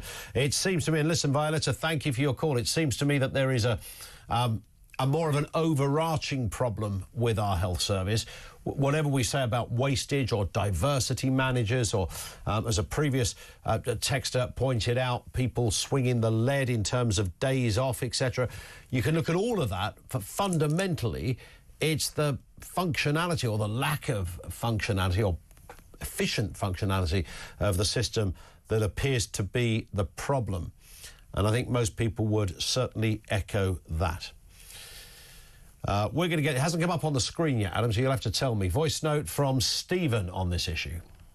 Just before Christmas, I was in Ukraine and had the misfortune of being attacked by a couple of dogs. Now, there's rabies in Ukraine, and I had to go and get some medical treatment. So I walked into the local small town's hospital and was seen in 15 minutes. They decided that they needed to give me some extra care somewhere else, so I was stuck in a hospital car, driven to the next town, which was bigger, where I was seen straight away, treated and punted out the door.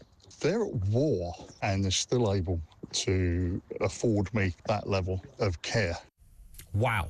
I mean, Ukraine, of all countries, I know Ukraine's a civilised country, it's also been bombed to smithereens in many respects, and, OK, not everywhere, but you take the point. Isn't that fascinating, though, when you hear stories about how efficient it can work elsewhere, and you think, well, whatever they're doing, let's do that. Wes, you see that system? Do that. I don't know what they're doing, but whatever it is they're doing, do that. Not this. This ain't working, mate. Do that. How are they coping in all these other countries? Similar countries to ours. Our nearest neighbours across the pond. How are they getting by with things? What about Ireland, by the way? Couldn't get any closer to us. How do Ireland fare in the grander scale of their health treatment? Again, free from cradle to grave. How are they making it work? Sue is in Chelmsford. What have you got for us, Sue? Good afternoon. Hello. My feeling is that the problems for the NHS come down to the PFIs, which are private financial initiatives, and the setting up of NHS trusts. Now, both of those were set up in the Blair government, and I think they've crippled the NHS. I don't know if you're aware what PFIs do, but they basically, the central government of Blair and Brown wanted to push the expense of hospital building, school building, etc., down onto the local authorities and local people. So hospitals started taking out loans with PFI companies. And these lasted for 30 years, and they used to build, they did in my hospital where I worked, built a section of the hospital and maintained it. And that was like a 30-year contract. Wow. Now, many of these contracts are now coming to an end, of course. And many of the hospitals and schools are saying that in the last 10 years, the PFIs haven't kept up the maintenance properly. No, I'm sure they haven't. When they go back into the hands of the hospitals and the schools, they're going to have to bring them up to... And, of course, the PFI stories, of course, Sue, cost us an absolute fortune. I mean, interest was the big thing. They still cost us a fortune. We're still spending billions on it. Yeah. And trust was set up under Alan Milburn, who'd gone to Spain and seen hospitals there that were privately run, but paid for by the government. Yeah. And basically, that's what the trusts are here. That's why you have top-heavy management. They are run like companies. Yep. They are companies. They're not charities. And they're subject to the financial FCA regulations. I mean, that all came in, of course, because it was said by many that this old state system needed a bit of a business model to make it function, and that was their attempt at doing it. Well, this is the business model. If they're talking about going back to privately run, they have been privately run. We have been privately financed. Yeah. We're still spending billions on it. I mean, it's crippled hospitals. It crippled my hospital. I know now, the one, when I say mine, the one I worked at, they can't afford to take on any new staff. And that's how bad it is. We shouldn't be in that position. Sue, thank you very much indeed for that. Yeah, the PFI deal and all that went with that. We can build stuff, but it's like a lot of money, and it's always going to be... It didn't come off the kind of usual budget, so it could be sort of hidden away to the tune of billions in interest and God knows what else. One of the most expensive ways to do things. Got them out of a bit of a rut for a bit. What is the answer? How do we resurrect the NHS? 0344 499 1000. This from Cliff in Berkshire, by the way, referenced the child grooming gang inquiry, or the local inquiries. Cliff says, am I correct that any local inquiry would not be able to compel people to give evidence? Would Nigel Farage's offer to fund an inquiry come up against a similar problem? Without a government backing, any such inquiry would therefore be a waste of time. I think, I don't know about if reform, which they did talk about, we could fund a national inquiry. It, again, quite possibly, if it didn't have the kind of royal seal, to coin a phrase, then maybe it couldn't. But certainly the local inquiries, as far as I know, would not have the powers to compel somebody to attend to give evidence. And by the very nature of this subject area, it would absolutely need that. Because many of the people that we need to see questioned are the very people that don't want to be questioned. So you can see it hitting a big old brick wall before the rubbers hit the road, right? 0344 499 1000. And we're going to talk property, landlords, tenants, all of that in a few moments' time. Paul Champlina is going to be joining us from Landlord Action to have a word on this. He'll take your questions as well. You want to put a question to Paul, 87222, message that in, or 0344 499 1000. That's coming next on Talk.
Across the UK, on DAB+, on YouTube, on the app, on your mobile, the home of common sense.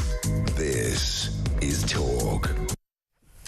It is Talk, yes. Welcome back. The home of common sense. Just gone 25 to 3. And Paul Champlina from Landlord Action has just pitched up in the studio, fresh from that cracking match last night when his own team met the mighty Gunners. How did that work? I didn't see the score, Paul. Can you just remind us specifically what the score was? I haven't been here for a while. Do you want the gap to be longer? Was it? Oh, let me look. Was it? Oh, yeah, we lost 2-1. Yeah, 2-1. Yeah, there it is. Should we talk property? Yes, let's talk property. Move swiftly on. I think we should. We will talk about EPC targets in a moment as well. So, I mean, this is of particular interest to landlords and tenants as well. A lot of what we're going to talk about here. And we know that MPs now back this 1-month cap on advance rent payments. So, what's the story? What used to happen and what's going to happen? Right, so yesterday was the third reading of the Renters' Rights Bill, which has been ongoing for ages, the biggest change in 30 years in the private rental sector.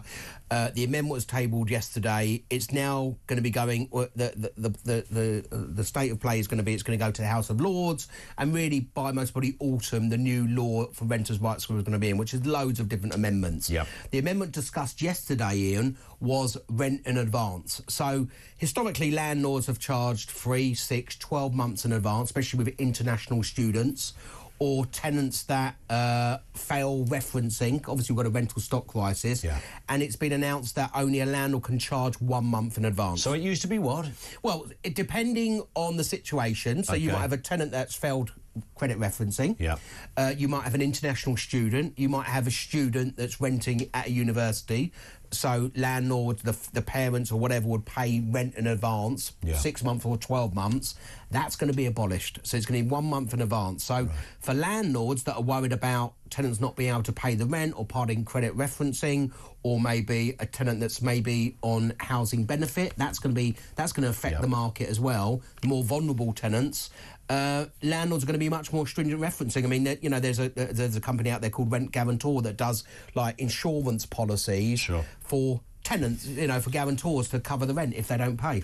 The housing minister, and there's been how many in the last 15 I think years? There's been 15 in 13 years or something like that. Yeah, there's a lot of housing ministers out there. That's why nothing gets done. Where do they all go? Is there a special sort of twilight home for housing ministers? Well, I'll tell you what, there's a really good shadow housing secretary called Kevin Hollyoake who knows property.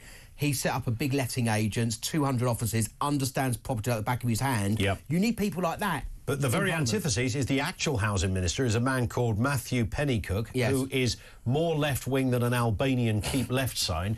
This guy is the man in charge. He says, we need this cap because it prevents excessive rent demands, sometimes as high as 12 months. Now, that 12 months does sound quite excessive, but I understand the reasoning behind it. 1 month is, as you rightly say, landlords will just go, well, hang on a second, I want to rent my place to this person, even though they've got some difficulties.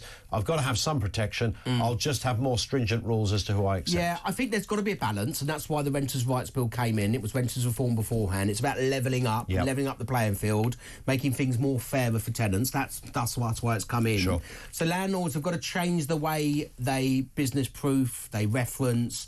There may be, I would have thought, maybe a halfway house, no more than 3 months or 2 months. 1 month, I think, is a bit tough for some landlords. And what happens, we have a shortage where there's now on average 16 tenants looking for one property. So what will happen is that there will be some landlords thinking, well, what do I need to do? So they will get guarantors, they will get rent guarantee insurance, they need to try and profile. But I mean, obviously, when you've got an international student, for argument's sake, that's coming over to study, you can't do a normal reference in because they won't pass the referencing. So how does that work? How is that going to work? How does will a landlord take an international student? Will they take students on board? So that whole market changes. I mean, but the idea, and this is the problem, I think, with the new administration, is because they have an inbuilt within their DNA, they don't much like landlords. They're of that old-fashioned belief that, the landlords are the pirates of bricks and mortar. Every tenant is, an unfortunate person who just needs a roof over their head. And, of course, there are those cases, but this could well end up being a charter and a policy that just puts landlords off. You think, hang on, it is a business to some people. There's nothing wrong with being a landlord. It's a perfectly legit business. It's currently propping up the housing shortage. Without private landlords, the place would be knackered. So this government have got to be really careful. They've got to be really careful. I mean, look, bearing in mind it was cross-party because obviously the Renters Reform Bill was kind of come in through the Conservatives, maybe not as stringent, but the reality is we have a housing shortage and we speak to landlords day in, day out, and the reality is some have been selling in their, and they've been getting out in their droves, which means good tenants have been asked to leave. But obviously, landlords have got to understand the changes and how does it affect them, and actually if it affects them in a big way financially and obviously time constraints and they can't manage and whatever, then a lot are selling up, and that goes, I suppose, to a seamless link into EPCs because of course landlords are getting put off. I was going to say, I mentioned Mr. Pennycook, who most people will not be familiar with. His surname just kind of write its own satire, I suppose. But it could sound like something else. It does, yes. And maybe it used to, maybe he changed it. I don't know.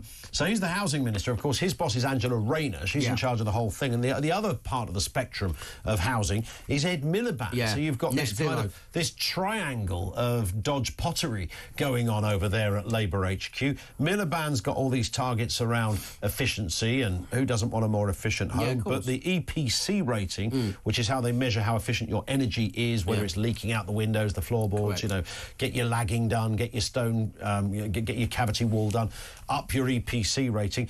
This is going to be a problem for landlords as well, because it's going to be law that if your EPC rating isn't in a certain place, you can't rent out the property. Well, that's right. Electrical performance certificates will go to a level C. The lowest level at the moment is E. It was 2025 it was supposed to come in. Now it's 2030.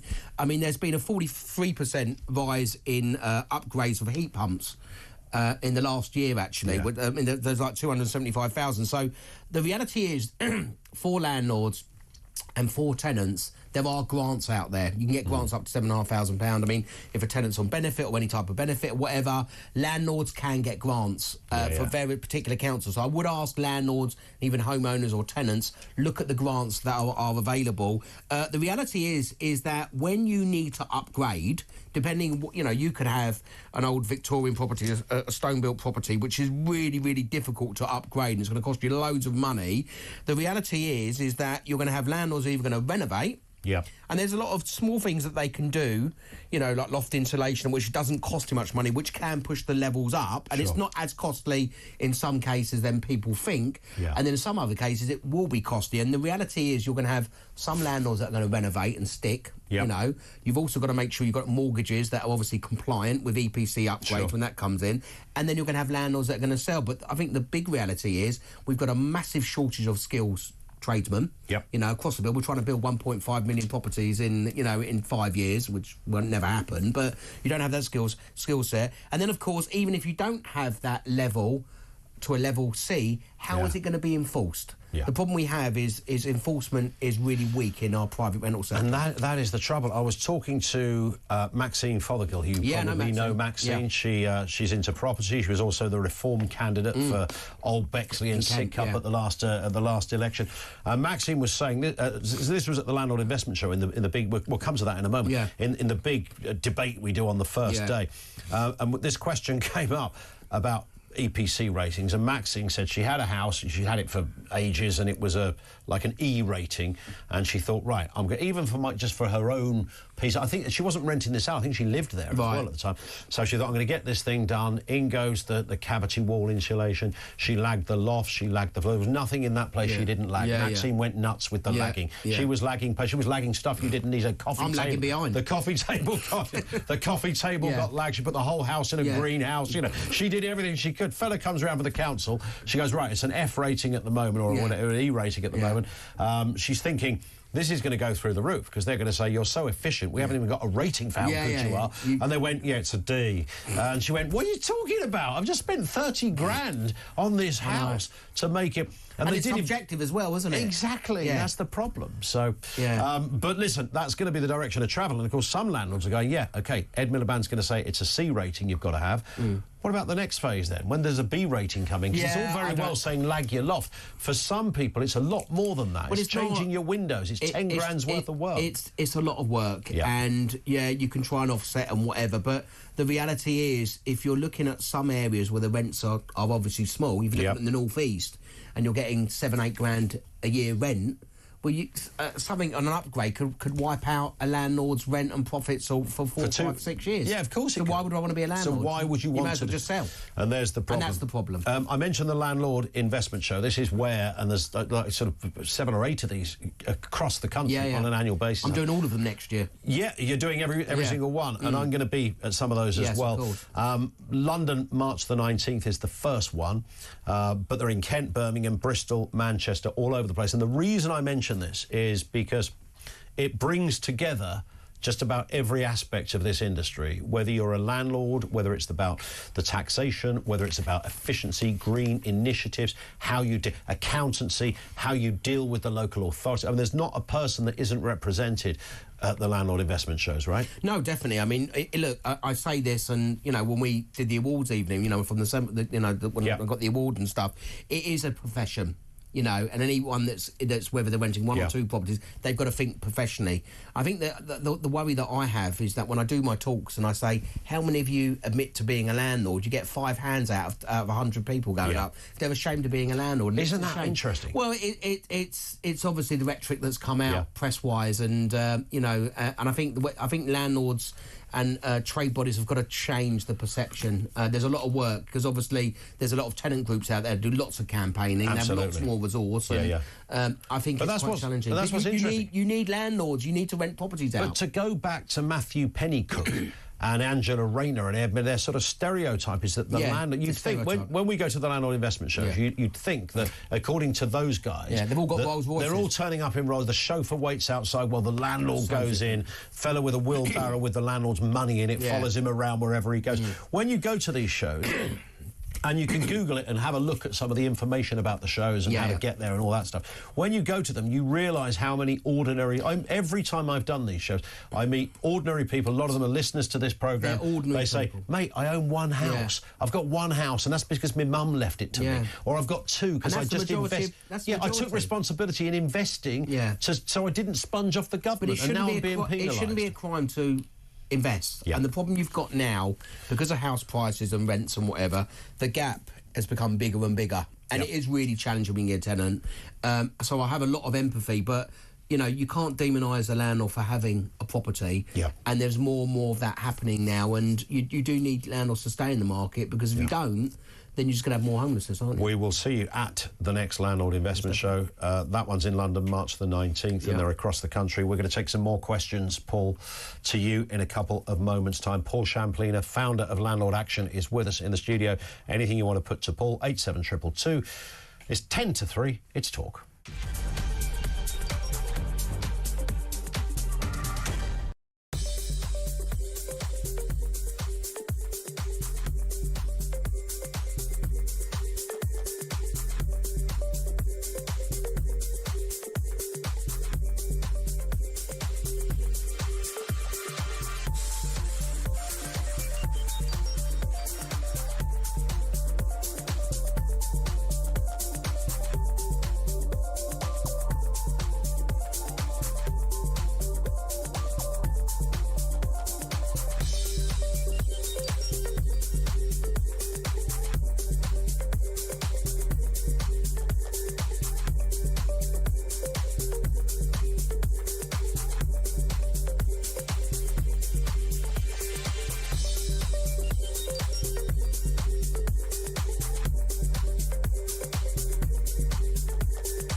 We pulled a picture of New Order out to have a look, and he looks exactly like one of them.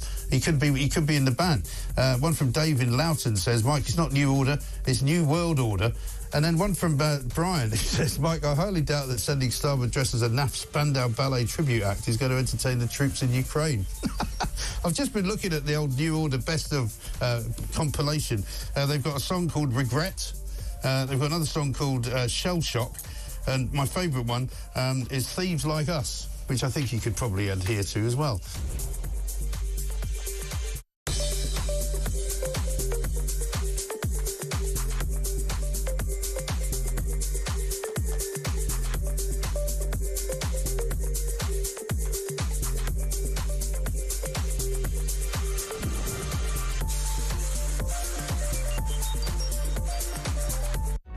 across the UK. On DAB+, on YouTube, on the app, on your mobile. The home of common sense. This is Talk. Paul Champlina is in the studio. No idea why. He just showed up, so we thought we'd better have a chat with him since he's here. We love talking with Paul, and lots of you do as well. Loads of questions. James says, I paid 12 months in advance due to closing a limited company and became self-employed. If this law was in place, would I now be homeless? I pay monthly now. Well, no. I mean, when the new law comes in, he will just pay 1 month. Yeah. The reality is, and that's a really good question, if you're self-employed, that's going to be harder, presumably, than being employed, you know? Yeah. So you're going to have to show accounts, you know. It all depends who's referencing you, who the landlord is, what the circumstances, what competition, how much the rent is. So, yeah, I mean, in the new world, which I believe may happen in October, it'll be 1 month only. 1 month only. In advance, yeah. Sally says, will the Renters Reform Bill be across Wales too? I've already sold 2 properties recently with 1 left. If the EPC stipulations come in, I'll see the last one too. I'll sell the last one too, I think I should say. Its EPC is D, my own house is an E. Surely if tenants are happy, then this is ridiculous. What's interesting, by the way, about the EPC thing, if you're selling a house, you don't have to adhere to this rule. It's only if you're renting one. Yeah. Which is a bit weird, really. I know. And local authorities don't have to adhere to anything. I know. It's different. And then we can have another conversation about social housing. I think, coming back to that question, Wales have got their own regulation that's come in. So this relates to England only. So, yeah, I mean, it's really, really sad when you hear that landlords are just slowly selling off properties. Other landlords are buying other properties. You will see a lot of landlords buying properties with tenants in situ.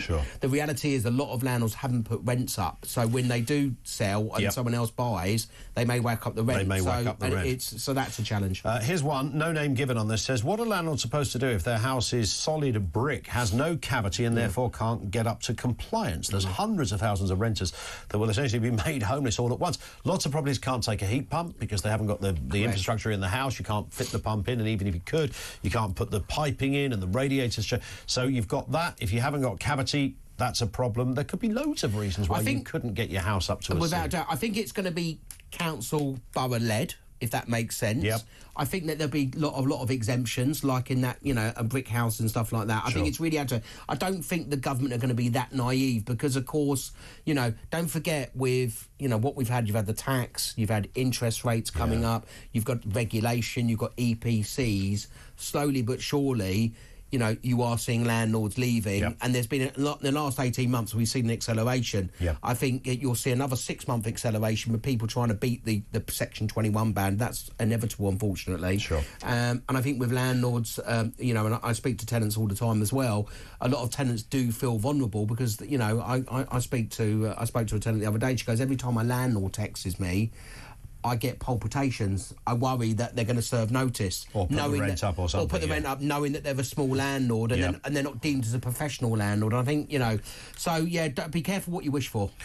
Jason in the world says, Paul, will the new bill actually stop landlords from hiking up rent? I feel like my prices just keep going up. You've kind of touched on that. Well, yeah, I mean, you'll only be able to put the rent up once a year. I think that's a great reason. There is something that they've also put a stop to, which is anti-bidding laws. So basically, you can't bid, but only what's going to happen is the landlord's just going to put the rent higher, unfortunately. But I think historically, a lot of landlords didn't put rents up. I think when the mortgage rates went up in 2022, they were forced to. But I speak to lots of landlords, and they say to me, I've got an amazing tenant. I put the rent cheaper, you know, and they've been there 10 years, 12 years. And they keep it reliable. They look after the property. You want the tenant to treat the property as a home and stay there as long as possible. Yeah, and landlords want good tenants. They want good tenants. And 95% of tenants are good tenants. 100%. David in Suffolk, how do you think the proposed tax on second homes in Spain will affect the UK rental market, particularly for British landlords investing in Spanish property? Really good question. Well, I know that. I've got a place in Spain. So I actually was on another radio station talking about this the other day. Believe it or not, but of course you're the best radio station. Absolutely. So the reality is they're talking about it, obviously for non-EU citizens, i.e. us, because we're out of Europe. Yep. The reason they're bringing it in is because locals and affordability, they just can't get on the housing ladder. A bit like what happens in Cornwall.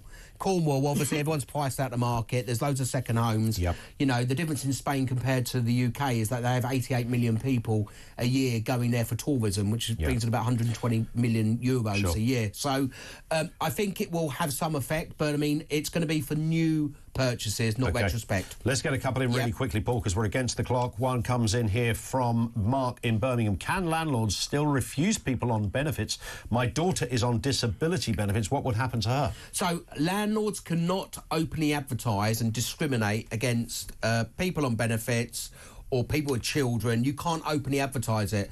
The reality is, for that person that put that through, is you'll have a whole bunch of tenants looking for a property. Landlords will look at affordability. They'll look at better risk. You know, unfortunately, we have problems with universal credit and direct payment. So you can't discriminate, but a landlord can still make a decision who they want in the property. Got it.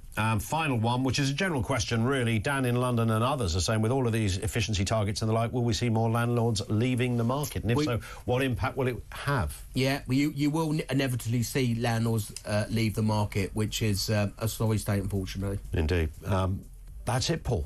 Pleasure. We will see you. We'll see you at Old Billingsgate Landlord Investment Show. We will see you back here at some point as well to take more questions. Paul Champlina, die-hard Spurs fan for his troubles. I don't know why I enjoy mentioning that. But you get great joy out of it. You always come in after a match that didn't go your way, don't you? I don't know why that is. Next time we're going to go remote. It's easier. We'll do it remotely. Absolutely right. Paul Champlina with us on the programme. Coming up in the next section, I think we're going to do the Voice of Doom after the news, aren't we, Adam? I think that's how it's going to work. Lots more from you as well on the way. Keep it here. It's Talk. News headlines at 3 next.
Across the UK, on DAB+, on YouTube, on the app, on your mobile, the home of common sense. This is Talk.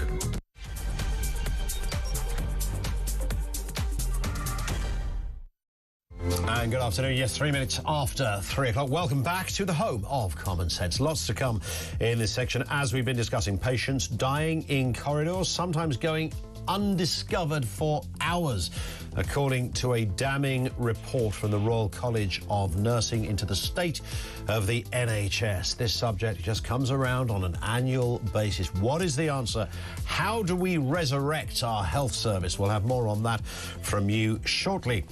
Also, Israel has delayed a vote on a ceasefire deal with Benjamin Netanyahu, the PM, accusing Hamas of last-minute extortion. What is behind this little bump in the road? And let's hope that's all it is. More on that too. Home Secretary Yvette Cooper is expected to announce a plan to implement new local inquiries into grooming gangs following weeks of calls for a national investigation. Of course, local inquiries don't quite have the teeth or the power that a national one would have. So how will that pan out? More comment from you on that as well. And as you've been hearing live here on the programme, Tory leader Kemi Badenoch has shot down talks of a merger between the Conservative Party and Reform UK, saying that Nigel Farage wants to destroy her party. Why would I want a relationship with that? Says Miss Badenoch. Details on the way. Everything you need to know, all the breaking news right here on Talk 0344 499 1000. Now, the ceasefire deal for Gaza is on hold. Israel has accused Hamas of a last-minute blackmail attempt. Benjamin Netanyahu, the Prime Minister, says his cabinet will therefore not meet to sign it off until the group commits to all of the details. Hamas say they stand by the agreement. Israeli strikes on Gaza have continued in the meantime. With me to talk about this, Sir Malcolm Rifkin, former Foreign Secretary, also served as Defence Secretary too. Sir Malcolm, good afternoon to you. Good afternoon. Give us your overview, if you could, what your assessment is of the deal prior to this blip that we've seen. What did it look like to you? Did it seem workable? Yes, it seems workable, certainly as a short-term conclusion that would allow the hostages, or a good proportion of the hostages, to be released and to have the actual military conflict ceasing for the period ahead. So far as this blip you've just been reporting is concerned, I wouldn't put too much concern on that. I mean, I may be utterly wrong, but I think this is what often happens at these last moments, that one side or the other tries to, in the pressure of events, to try to extract some further concession. The Israelis will not budge, nor should they, because the agreement has already been, in effect, accepted by both sides. And I'd be very surprised if Hamas do not withdraw this last-minute objection. When it comes to peace agreements, this is about as delicate as it gets, this particular This is a problem. ceasefire. It's not yet a peace agreement. Well, indeed. OK. Well, in that case, it remains that the difficulties that surround this are clearly huge, Sir Malcolm, aren't they? You've been here before. I mean, you were, back in the day in the Foreign Office. This whole subject area would have crossed your desk multiple times. The area is tense. It's politically charged. It is full of multifarious issues and things that could scupper the whole thing. Nothing, I guess, out there could be more precarious than a Israeli-Hamas peace deal or ceasefire. Well, yes, of course, everything you say is entirely correct. But all conflicts do come to an end. And the question is, have we now reached that stage, or is there some rationale why either Hamas or the Israelis will wish it to continue for an indefinite period ahead? All the evidence points to the fact that both are pretty exhausted with this conflict. Hamas has suffered incredible losses. The Israelis have had their share of losses as well. And, of course, there's this new phenomenon, the new guy on the block, Donald Trump, who is about to become president. And he is normally seen as pro-Israeli, and that's been his background in his first presidency, and I'm sure he still is. But he has already established his reputation being that this deal must go ahead, absolutely certain. And from Hamas's point of view, knowing that Trump isn't exactly a friendly ally, they will know he will be much more difficult to deal with than Joe Biden, who also was not a friendly ally, but did not have as much power to punish. I mean, on that point, we've seen I think it's reasonable to say, fairly undignified emergence of a sort of who is responsible for this. Mr. Biden saying clearly it was us, we did it. Mr. Trump saying, this would never have happened without me being the incoming president. How are you reading that situation? Well, I think there is potential truth in both allegations. I mean, President Biden has put a huge investment, and the fact that the deal is happening now while he is still president shows the tremendous contribution that he and Lloyd Blinken and other senior Americans have had to delivering this deal. But what Hamas have had to consider from their perspective is, do we go along with this deal at the moment, or do we wait to see that whether when Trump becomes president we could get a better deal? Now, there's an argument the Israelis could make that they might get a better deal from Trump. Very difficult to see how Hamas could come to that conclusion, given the whole approach of Trump in his first presidency to Hamas and to what they're trying to achieve. So I think Trump has certainly helped get this resolved at this moment, but it wouldn't have even reached this stage but for Biden's untiring efforts over quite a long period. Many commentators, certainly stateside, Malcolm, are suggesting the comment that he made, I'm slightly paraphrasing here, I will unleash hell in this area if it doesn't get sorted. That would have spooked certainly Hamas, but some suggesting, perhaps not unreasonably, it would have also spooked Netanyahu a bit as well. Yes, that is absolutely right. And the relationship between Trump and Netanyahu has not always blossomed.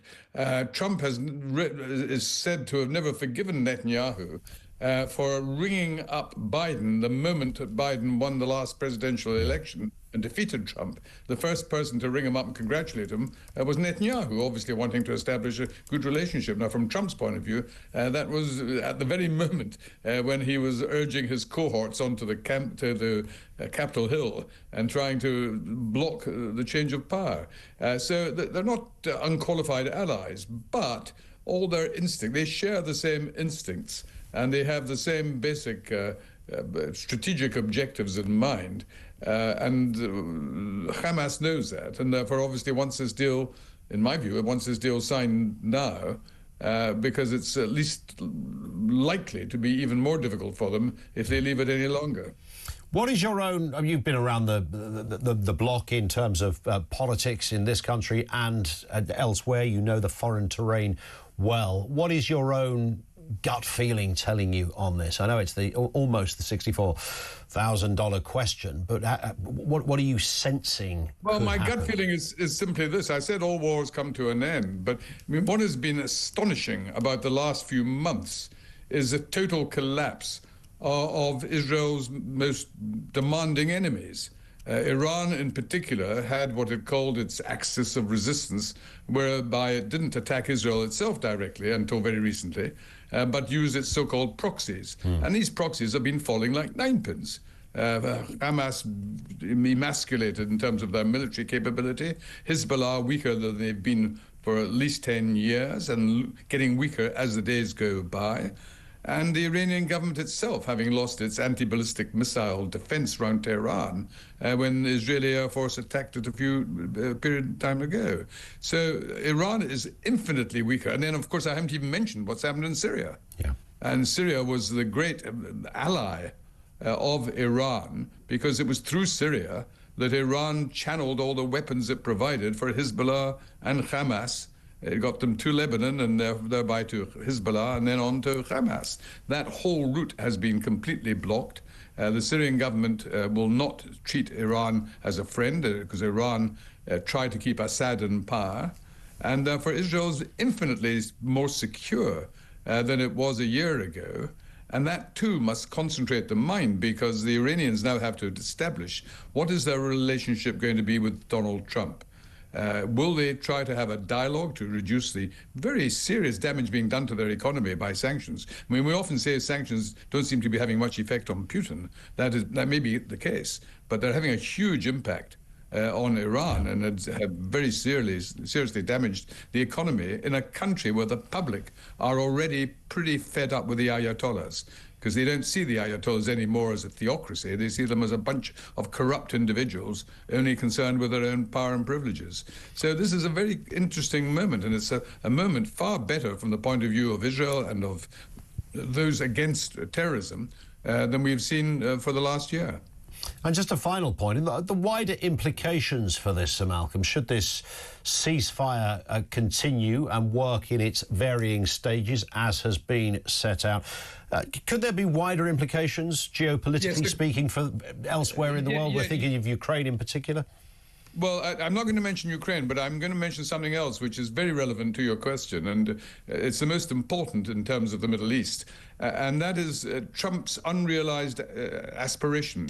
You may recall that at the end of his first presidency, he was involved in what became known as the Abrahamic Accords, the very successful initiative that persuaded the United Arab Emirates and 3 other Arab states for the first time ever to establish diplomatic relations with Israel.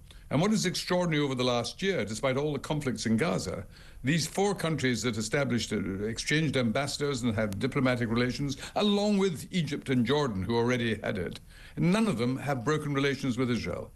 They haven't said we're going back to square one. Yeah. Because they have been as hostile to Hamas, although they can't say that publicly, as the Israelis were, because the Hamas terrorists are trying to get rid of Arab governments, not just the Israeli government. So what you have now is one unfulfilled ambition for Trump, and that is Saudi Arabia. That is the jewel in the crown, if I can put it that way. If Saudi Arabia was willing to accept diplomatic relations with Israel, that would be almost the end of the conflict, not with the Palestinians themselves, but with the broader Middle East. But the Saudis have been quite clear, and they've said this to Trump as well as to the Israelis. Yes, we actually would be quite interested in establishing relations with Israel, but we can't do so until they make some move that demonstrates their willingness to move, at least in the direction, if not immediately realizing, a Palestinian state. So that's the challenge for Trump. Yeah. If he's just pro-Israeli, he supports Netanyahu, who doesn't want a second Palestinian state. And I was just going to add to that. The smart money would suggest that would require a change of leadership in Israel as well before anything like that could possibly be considered. We're going to have an election in Israel, if not in the next few months, certainly in the next year or so. Yeah. And we don't know what the result of that will be. But if it does mean, as is likely, according to Israeli opinion polls, and they are a real democracy, as we all know, when you've been in power for 12 years, the public get fed up with you, and that's true in Israel. As well as the United Kingdom or other countries. So that will be a priority for Trump. He would see it as his great achievement if he could actually deliver a Saudi-Israeli deal. And Trump is more likely to have influence on whoever's Prime Minister of Israel than any other American president in recent times. Indeed. Sir Malcolm Rifkin, thank you for your time. Really appreciated. Always a qualified view from him, former Foreign Secretary, who's also served as Defence Secretary as well, and decades in Parliament as a member there too. Back to you with more comment in a few moments. 0344 499 1000. We're going to join by Norman Brennan. So we're talking knife crime, those horrendous figures around knife crime. This thing is not getting any better. We'll look at that in just a couple of moments right here on Talk.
We pulled a picture of New Order out to have a look, and he looks exactly like one of them.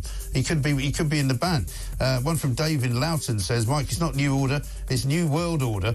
And then one from Brian, he says, Mike, I highly doubt that sending Starboard dressed as a NAF Spandau Ballet tribute act is going to entertain the troops in Ukraine. I've just been looking at the old New Order best of compilation. They've got a song called Regret. They've got another song called Shell Shock. And my favourite one is Thieves Like Us, which I think you could probably adhere to as well.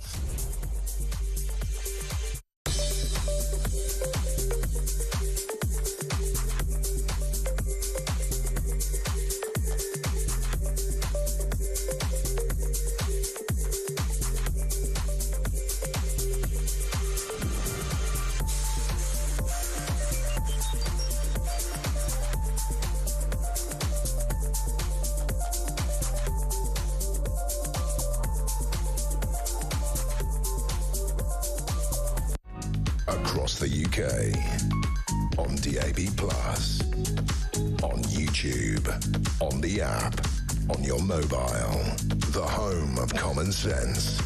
This is Talk.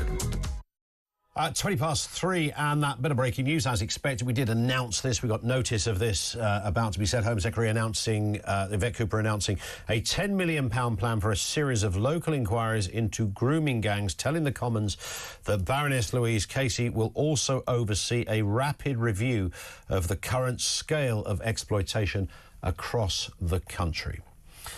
More on that throughout the course. I think over the next day or so, people will digest and start to realise what powers local inquiries have or don't have in this case. So we'll look at that in more detail. Now, robberies at knife point have risen 47% since the pandemic. That's contributed to over 2,500 stabbing deaths since 2013. That's about 230 a year, by the way, if you haven't worked that out, with gang violence, a competitive drug market and domestic abuse blamed for the increase. Overall knife crime is up 11% in the past year, with white people made up the majority of people killed by knives, 63%. Let's speak with Norman Brennan, former police officer and director of the Law and of the Law Foundation and founder.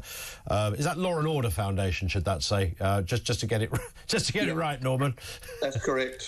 I couldn't find the word order in my own head there for a second. We'll talk to Sheldon Thomas in a second, who can also shine some light on this as a former gang member.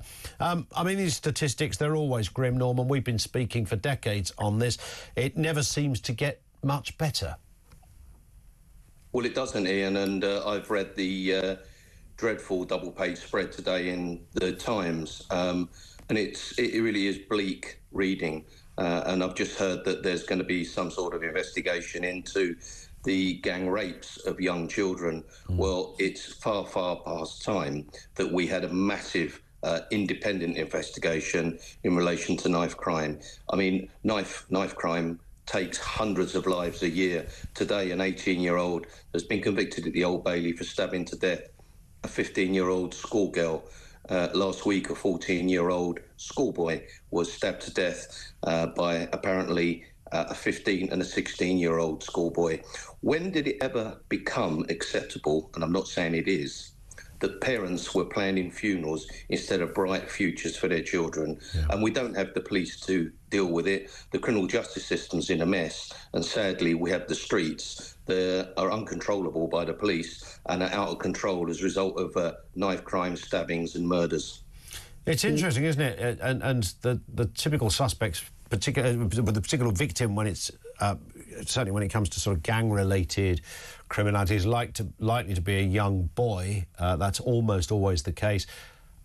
I get the sense, and I guess this is another conversation, that if we were talking about this many young girls dying, then we might have some kind of investigation. I can almost hear MPs whose names we're all familiar with standing up in the House of Commons calling for it. Young girls are dying, 2,500 in just a decade. But for whatever reason, I've never been able to work it out. I hear very little from the Mayor of London. I hear him talk about ULEZ cameras. I hear him talk about all that kind of stuff. I don't hear him really get that animated about something which disproportionately is happening on his own turf.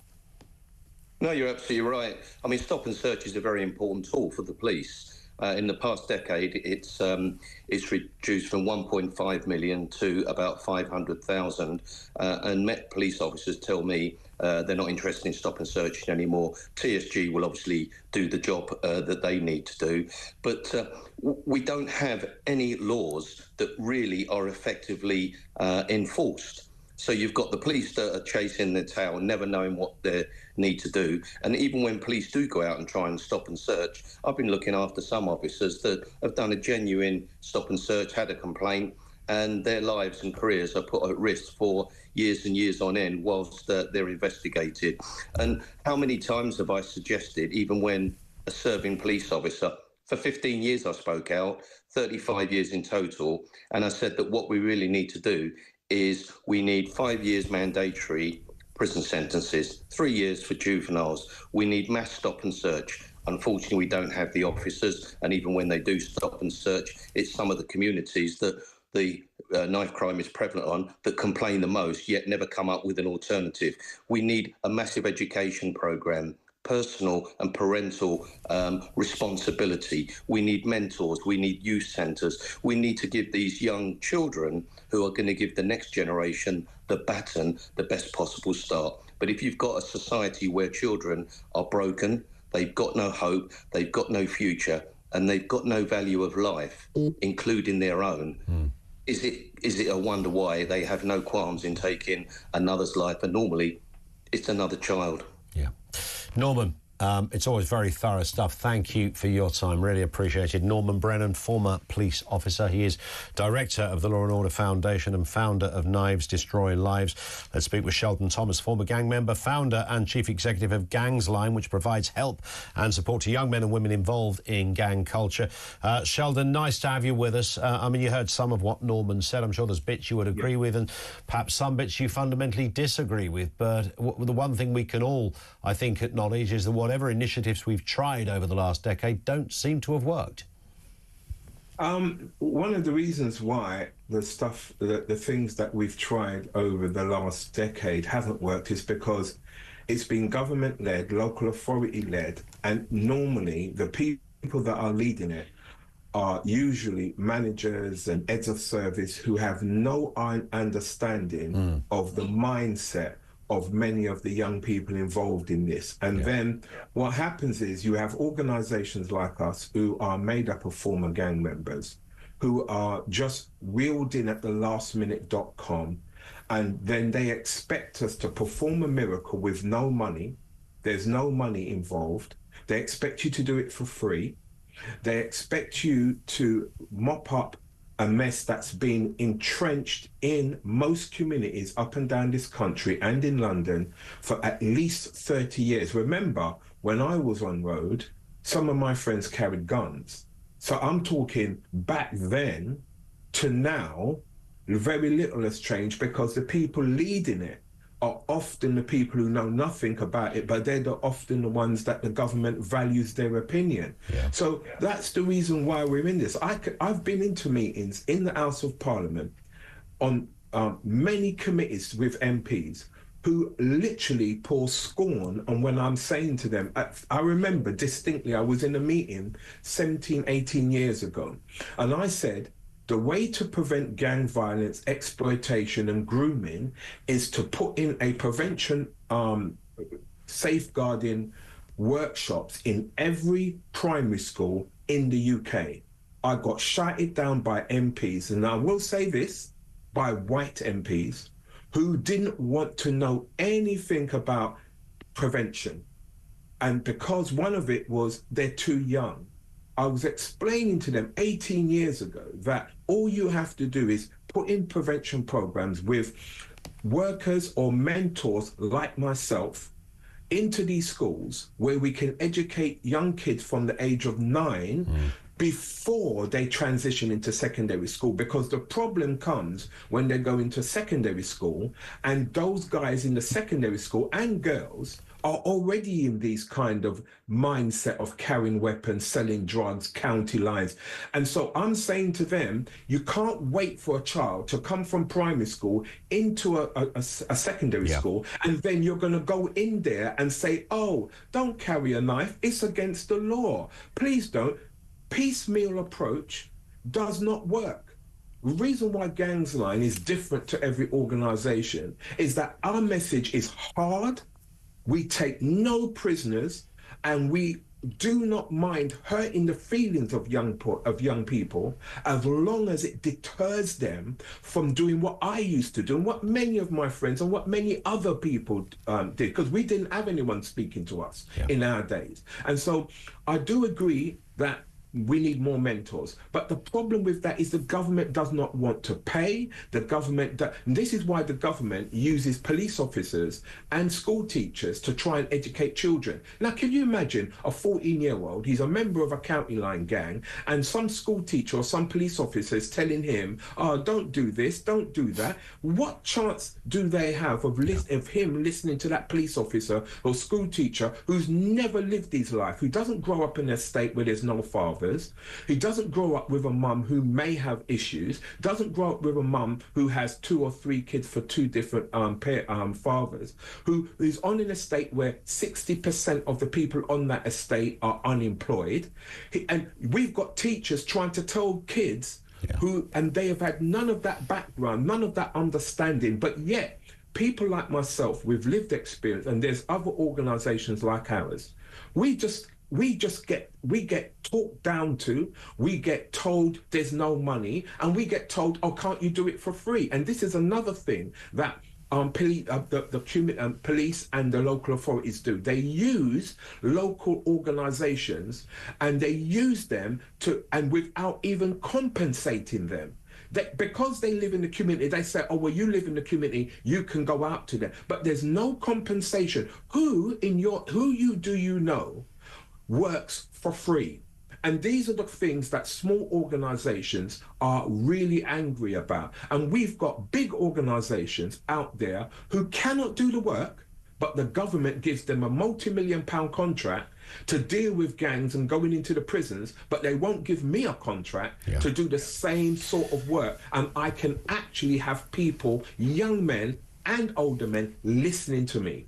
And you speak with experience. Isn't that always the way, though, Sheldon? Is that the very people who are at the coalface of a problem, who are have been there, they've got the lived experience in so many areas of life. The powers that be rarely ask those to get involved. Listen, Sheldon, we will speak again, I'm sure, on this issue. It's sad that we have to, but I know we will. Sheldon Thomas is a founder and chief executive of Gangs Line. Do look them up and check out more of the work they do, but it's lived experience from him and a tale yet again of futility in solving this problem of knife crime.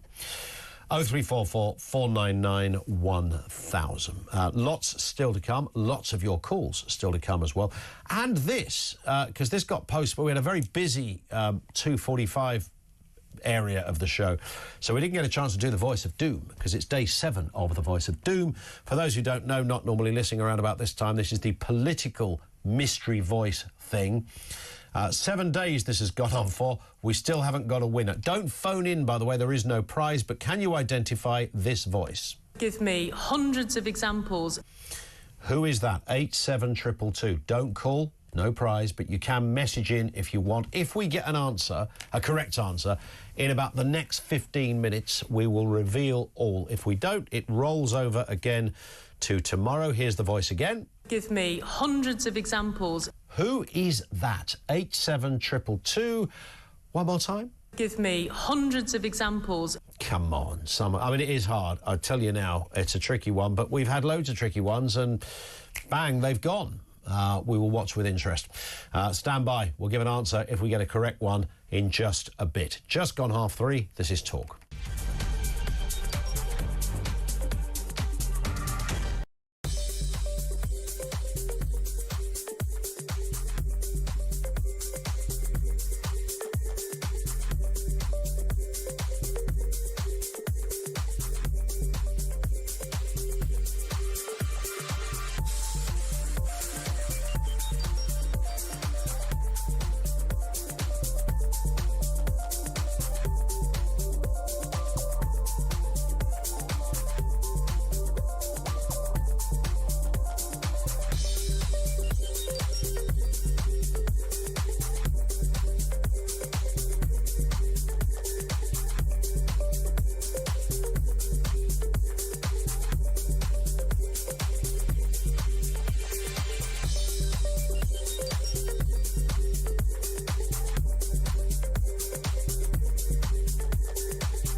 across the UK. On DAB+, on YouTube, on the app, on your mobile. The home of common sense.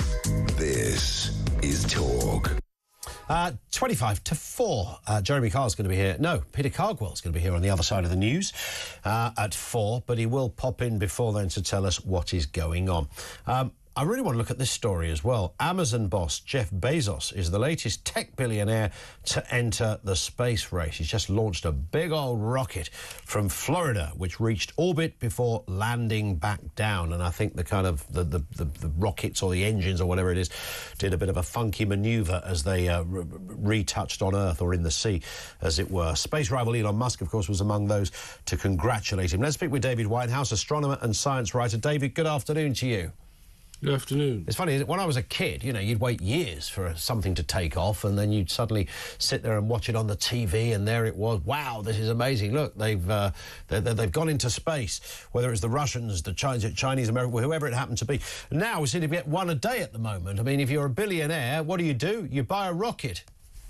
Well, this is Billionaires Day because, as you said, Jeff Bezos launched his New Glenn rocket this morning, and it did remarkably well. And later this evening at 10 o'clock, Elon Musk is going to launch his Starship again with some new manoeuvres. Wow. So 2 billionaires battling it out in the same arena in one day is not untypical these days. There's a lot going on in space. There absolutely is. And I suppose the compelling question for me is, you know, is this just vanity? Is it about, look, I've got loads of money, I'm going to build a rocket, I'm going to do really weird stuff with it, I'm going to, as you mentioned, new manoeuvres coming from Elon Musk. That seems to be the thing now. It's like, am I watching a space situation or am I watching some kind of aerobic session with a rocket? Because, you know, we know this, the last time, very impressively, the thing went into reverse and landed back. I thought I was watching, I thought somebody on the telly had pressed the wrong button. It was very impressive stuff. But is there any real meaning and purpose behind what these guys are doing? You know, we can laugh at it, rich boys playing with their toys,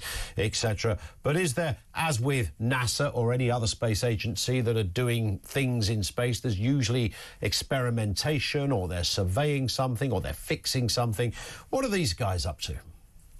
Well, some people do see it as vanity with people who've got more money than anybody in history has, and they can do these things. And they can do things that governments, that NASA, that the American government could not do, and they've moved things along tremendously.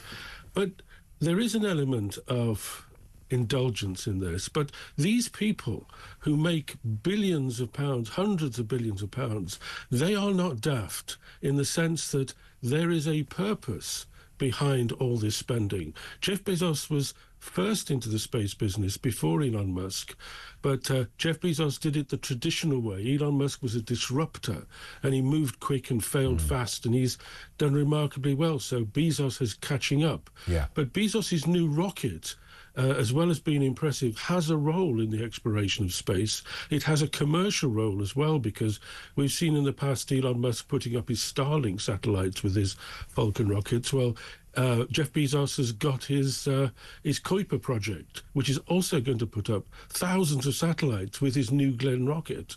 And if this New Glenn rocket works, its tech spec is such that it could fit a gap in the market and make him a profit. And of course, few people realise that Jeff Bezos is as much a part of going back to the moon with people as Elon Musk. Elon Musk has built the Starship to land people on the moon for the first return. The second landing is going to be a Jeff Bezos craft. Wow. So there is genuine, behind the vanity and the waving of dollar bills, there is actually a serious business going on here. And I think Musk has done stuff with NASA, hasn't he? He's worked alongside them, certainly. Yes, I mean, they're all in it together in the sense that NASA has contracts with Jeff Bezos and with Elon Musk. These two billionaires have really made NASA look slow and old in terms of what they were able to do. And going back to the moon with people would not have been possible with NASA on its own. And the thing which is up in the air at the moment, of course, we've seen Elon Musk's closeness to Donald Trump. we've seen that the new administrator of NASA is going to be a friend of Elon Musk. Indeed, he went up in an Elon Musk capsule and spent 4 days in space. Things in space are going to be shaken up incredibly over the next few years. We might be seeing the end of NASA. We'll be seeing more focused, more achievement, because let's face it, it's been over 50 years since people walked on the moon. That may change, and with the growing threat of China wanting a long-term plan to go back to the moon and to be a major space power, add China, add politics, add military, add Russia, add Elon Musk and Donald Trump together with Jeff Bezos. We're in for some exciting space times. Yeah, well, we know that Donald Trump wants to take over Greenland and possibly even Canada, so who knows, maybe the moon is his next next endeavour. It's got our name written all over it. You can almost hear him saying it. Yes, the moon. China realises this, and America was slow to realise this. The moon is a very special prize. It's more than Greenland, it's more than Mexico. It is something that everybody on Earth looks up. And if when you look up at it, you see Donald Trump or China or conflict between America and China, it's there in everybody's view. Other things aren't. It's a special prize, the moon, and they're all after it. In terms of what they do up there, you mentioned about releasing satellites. I mean, a layman like me might go, well, hang on, how many more satellites do you need up there? You know, they're always letting these things off. What are they doing? Is this just communication? Is it to improve my 5G? What are they for? Well, this array of satellites, thousands of satellites have already been launched in constellations, and Jeff Bezos has got his own system up to rival Starlink. And yes, it is mainly communications in the sense that if you have satellites you can mass produce, that you understand how they work, and you've got an efficient means of spraying them into the right type of orbit, and when they fail or when they decay, come back to Earth, you've got plenty to move in their place. You can have fast internet communication on every square inch of the world. It doesn't matter what you are, and that's the plan. But it also gives you geopolitical power. We've seen the way Elon Musk has manipulated and used the flow of satellite data over the Ukraine and over Russia during the conflict. Having this stuff in space, this communication network, which both Bezos and Musk wants, gives you immense political power because you're literally controlling data, which is the lifeblood of modern society. As I said, these guys are not daft. Years ago, you may remember, David, Ben Elton wrote a book called Stark about the super rich building themselves a new home on another planet. It does feel a bit like that. Is that where we're going? All the rich guys, the billionaires, the plutocrats will all leg it to the moon or elsewhere. We'll all be left down here with nothing. Well, the moon, I mean, we've seen Elon Musk on the same platform as Donald Trump with a T-shirt that says Occupy Mars. And he has a philosophical zeal to think that if we all live on this planet, then all our eggs are in one basket. And if things go really wrong, that's it for us. Whereas if we live on 2 or 3 planets, then we have some sort of longevity and insurance policy. Now, that's a very laudable attitude and an interesting philosophy, but we're not there yet. I don't think it's going to be for decades yet until a significant number of people live on the moon, and then for a long time after that they were dependent on a lifeline back to Earth. And Mars, of course, I think, well, the first person to walk on Mars is already perhaps a teenager, and he's interested in space, and we will have people on Mars, but it's a long time before they will become independent. But you have to start somewhere, I suppose. Yes, how interesting will life be on the moon? Rubbish atmosphere, I'm told, but that's another story. David, thank you. David Whitehouse, astronomer and science writer, with us on the programme. Thank you to him. Back to you in a few moments. Will we get a Voice of Doom winner? And you won't quite believe what Pakistan Airlines have gone and done with their latest advertising campaign. It's extraordinary. I'll give you details next.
I wouldn't be surprised if they're fiddling the figures at the moment anyway to make them look better than they are. Well, that's what I think is going on with the previous month's revisions, because if you revise the previous months downwards, that makes the current numbers a little bit smaller. So that is, if it's a negative number, and that is what I think is going on here. And we've got a government, of course, that came in saying that they were going to elected on stability and growth. Well, we've had instability in the finance markets and the currency markets, and we've got no growth whatsoever.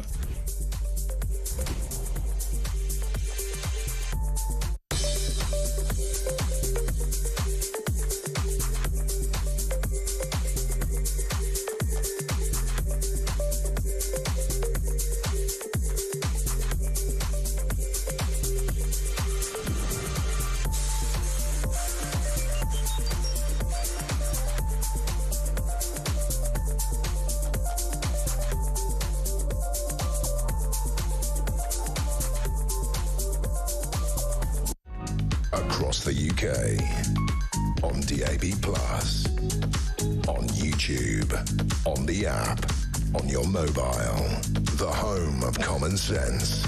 This is Talk. Now, just before the news, before the, was it the news? No, the half-past break, wasn't it? Half-past break. I've lost track of time because we've changed everything around here. We had the Voice of Doom, of course, where we played you this voice. Give me hundreds of examples. It's day 7. This is the political kind of mystery voice thing. Have we got a right answer? Harriet Harman? No, it is not. Bridget Phillipson, the Education Secretary? No. The late Tessa Jowell? It isn't. Sarah Champion? Betty Boothroyd? Lucy Powell? No. Hazel Blears? It is not. Anna Soubry? No. Lisa Nandy? No. Louise Ellman? No. But Penny Mordaunt? No. In fact, we haven't got a right answer. So that rolls over. It's back tomorrow at about 2:45. The Voice of Doom returns for day 8. It's our longest ever rollover on this. I know excitement levels are off the scale. I mean, look at me, for goodness sake. I can't quite believe it. Best thing that's happened all week. Day 8 tomorrow on The Voice of Doom. Now, if you're watching, and I urge you to get over to YouTube if you're not, because I'm going to show you something in just a moment. Get onto YouTube, have a little look, just look up Talk Radio and you'll find us in vision. Because of this, Pakistan's national airline has been criticised for an advert that shows a plane flying towards the Eiffel Tower with the slogan, "Paris, we're coming today." Now, this is really about the idea that a return to direct flights to Europe after a 4-year ban has been lifted. OK, so the Pakistan Airlines want to advertise that. I get that. They want to advertise the fact that there's been a ban. We've not been able to do this for 4 years over safety concerns. That ban has now been lifted, so Pakistan Airlines are back. So the way to do that is to show, let's see it again. It's a picture of a big aeroplane flying towards the Eiffel Tower with the words, "Paris, we're coming today." Now, I don't think you've got... What would be the first thing you would think when you saw that? What would be the very first thing that would go through your head if you saw that picture coupled with the slogan, "Paris, we're coming," and a big jet flying towards a large tower in the middle of a city? I mean, I don't know what goes on at the marketing meetings at Pakistan Airlines. Strangely enough, I've never been to one. But I'm pretty sure somebody within there, one person, when they said, "Right, have we got the advertising people? Are they coming in? Come in you come. Bring your flip chart. Let's have a look at what you've got for us for this new announcement that we're back in business in Europe. What have you got?" And somebody held up that showed the jet flying towards the Eiffel Tower with the slogan, "Paris, we're coming today." Wouldn't one person in the room gone, "I think I can see the problem"? I think, I'm hardly Saatchi and Saatchi, but one of them would have gone, "I think I can see what the problem might be with that." Apparently over there at Pakistan Airlines HQ, they were delighted with it. They thought it was they gave it the big fat green light, and now that ad is appearing, be it on TVs or online. I would imagine by the end of today, that ad no longer exists. One user online said, "Is this an ad or a threat?" Another said, "We thought this ad was a good... Who thought this ad was a good idea?" Omar Qureshi, former media advisor to Pakistan politician Zardawi, also questioned the thinking with the ad, saying he was truly speechless. Did the idiot who designed this graphic not see the PIA plane heading for the Eiffel Tower, one of Europe's most iconic landmarks? Pakistan Prime Minister Shehbaz Sharif has now ordered an inquiry to determine how the controversial ad was allowed to be published, according to local media. I mean, you'd have to be a supercharged half-wit, wouldn't you, to go, yes, great idea. I mean, there's no way around this one. There's not like anyone can go... It's not like one of those, you know, when you see a picture and somebody goes, in that picture, it looks like a load of trees, but there's actually an elephant in there. Someone, you go, oh, can't see it myself, and you keep looking, and all your mates go, look, you can't see it. And one of those kind of optical... No one can look at this and not see it. No one. It'll be gone. It'll be gone, but it's just another, I suppose, chapter in the world of stuff you couldn't make up. Let's go back to your calls. We started off with the NHS. We'll get some more comments on that. How do we resurrect our health service? For goodness sake, it is on its knees. Linda is in Kent. What have you got for us, Linda? Good afternoon. Hi, Ian. Hi. Yeah, I had a heart attack in 2015. Yeah. And straight from the paramedics being called, I had a trainee paramedic and a full trained paramedic. Mm-hmm. The trainee asked the professional, should I say, to put me onto an ECG monitor. She refused to put me on.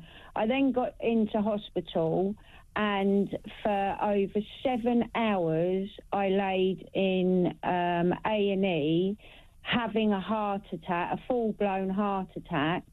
Not one person thought it would be a good idea to put me on an ECG machine. So, no, isn't that the first thing that happens? Well, you would have thought so. And all they gave me and kept chucking pretty much down my throat was gas and air. And it wasn't until a doctor came on for her shift. Obviously, I'll be honest, I was going off my head because, you know, I'm in so much agony. And she asked if anybody had put me on this machine. To be told no, I was then put on the machine and promptly rushed down to have an operation to have stents put in. Oh, my goodness. Was there... So you went through triage, did you, when you got there? Yeah, I went straight in. Obviously said, you know, pains in the chest and everything else. But my problem was, you know, this paramedic should have put me on this ECG machine straight away, as soon as they turned up to my property. And she didn't, and she wouldn't let the trainee paramedic put me on the machine. So the trainee spotted it straight away and said, you know, this patient should be on an ECG machine. And the more experienced, the qualified paramedic, who one would assume is training the trainee, said, no, we don't need to do that. Yeah, and then when I got into the actual hospital, I was left there for over 7 hours. That is extraordinary. Were you ever, Linda, were you ever able to follow this up afterwards? I mean, I can imagine you probably thought, I can't be bothered after what I've been through, but were you able to ask questions as to how this could happen? All I got, because obviously after the heart attack and having the stent and everything, I was in hospital for 5 days, and then thereafter you have to go back to hospital to be checked, you know, on ECG machines and weight and everything else. And the actual doctor that was there that day who prompted for me to be checked for a heart attack, she was there, then my doctor for a year, and the first thing that came out of her mouth was, I'm really sorry about what happened to you. Wow. And that was it. Well, sorry indeed. I mean, you were lucky to have got through that without any proper medical attention. Yeah. I mean, a full-on heart attack is a clearly not just unpleasant thing to happen, but an incredibly dangerous one as well. Linda, I'm glad you made it through, despite the NHS, not because of it. Eventually, of course, the cavalry came to Linda's help, but that is an extraordinary story. Thank you. Chrissy says, who's in Spain, great show. I live in Spain and I've not paid into their system. I'm not entitled to their medical care. I have to pay. I also have to pay for an interpreter if I need one. The NHS could save billions on this alone. That's a really good point. And Gary says, earlier you said that other countries had similar increases in population as the UK, but their health services haven't gone into meltdown. But that simply isn't true, because if you look back over the last 25 years, you'll see that few countries, if any, have seen their populations grow like ours. Whilst we've added almost 10 million to our population, Germany has added just 2.5 to theirs, and the population of Poland has actually fallen in 2 years when they started taking in refugees from Ukraine, who, unlike refugees here, can't wait to go home when the war ends. We have been swamped with migrants, and not surprisingly, our public services are getting swamped because of it. I know there is some debate about whether the issues with the NHS and whether their population, whether population is a chief factor. I mean, you could argue, of course, the more people you have, the more pressure it's under. That bit is pretty darn obvious.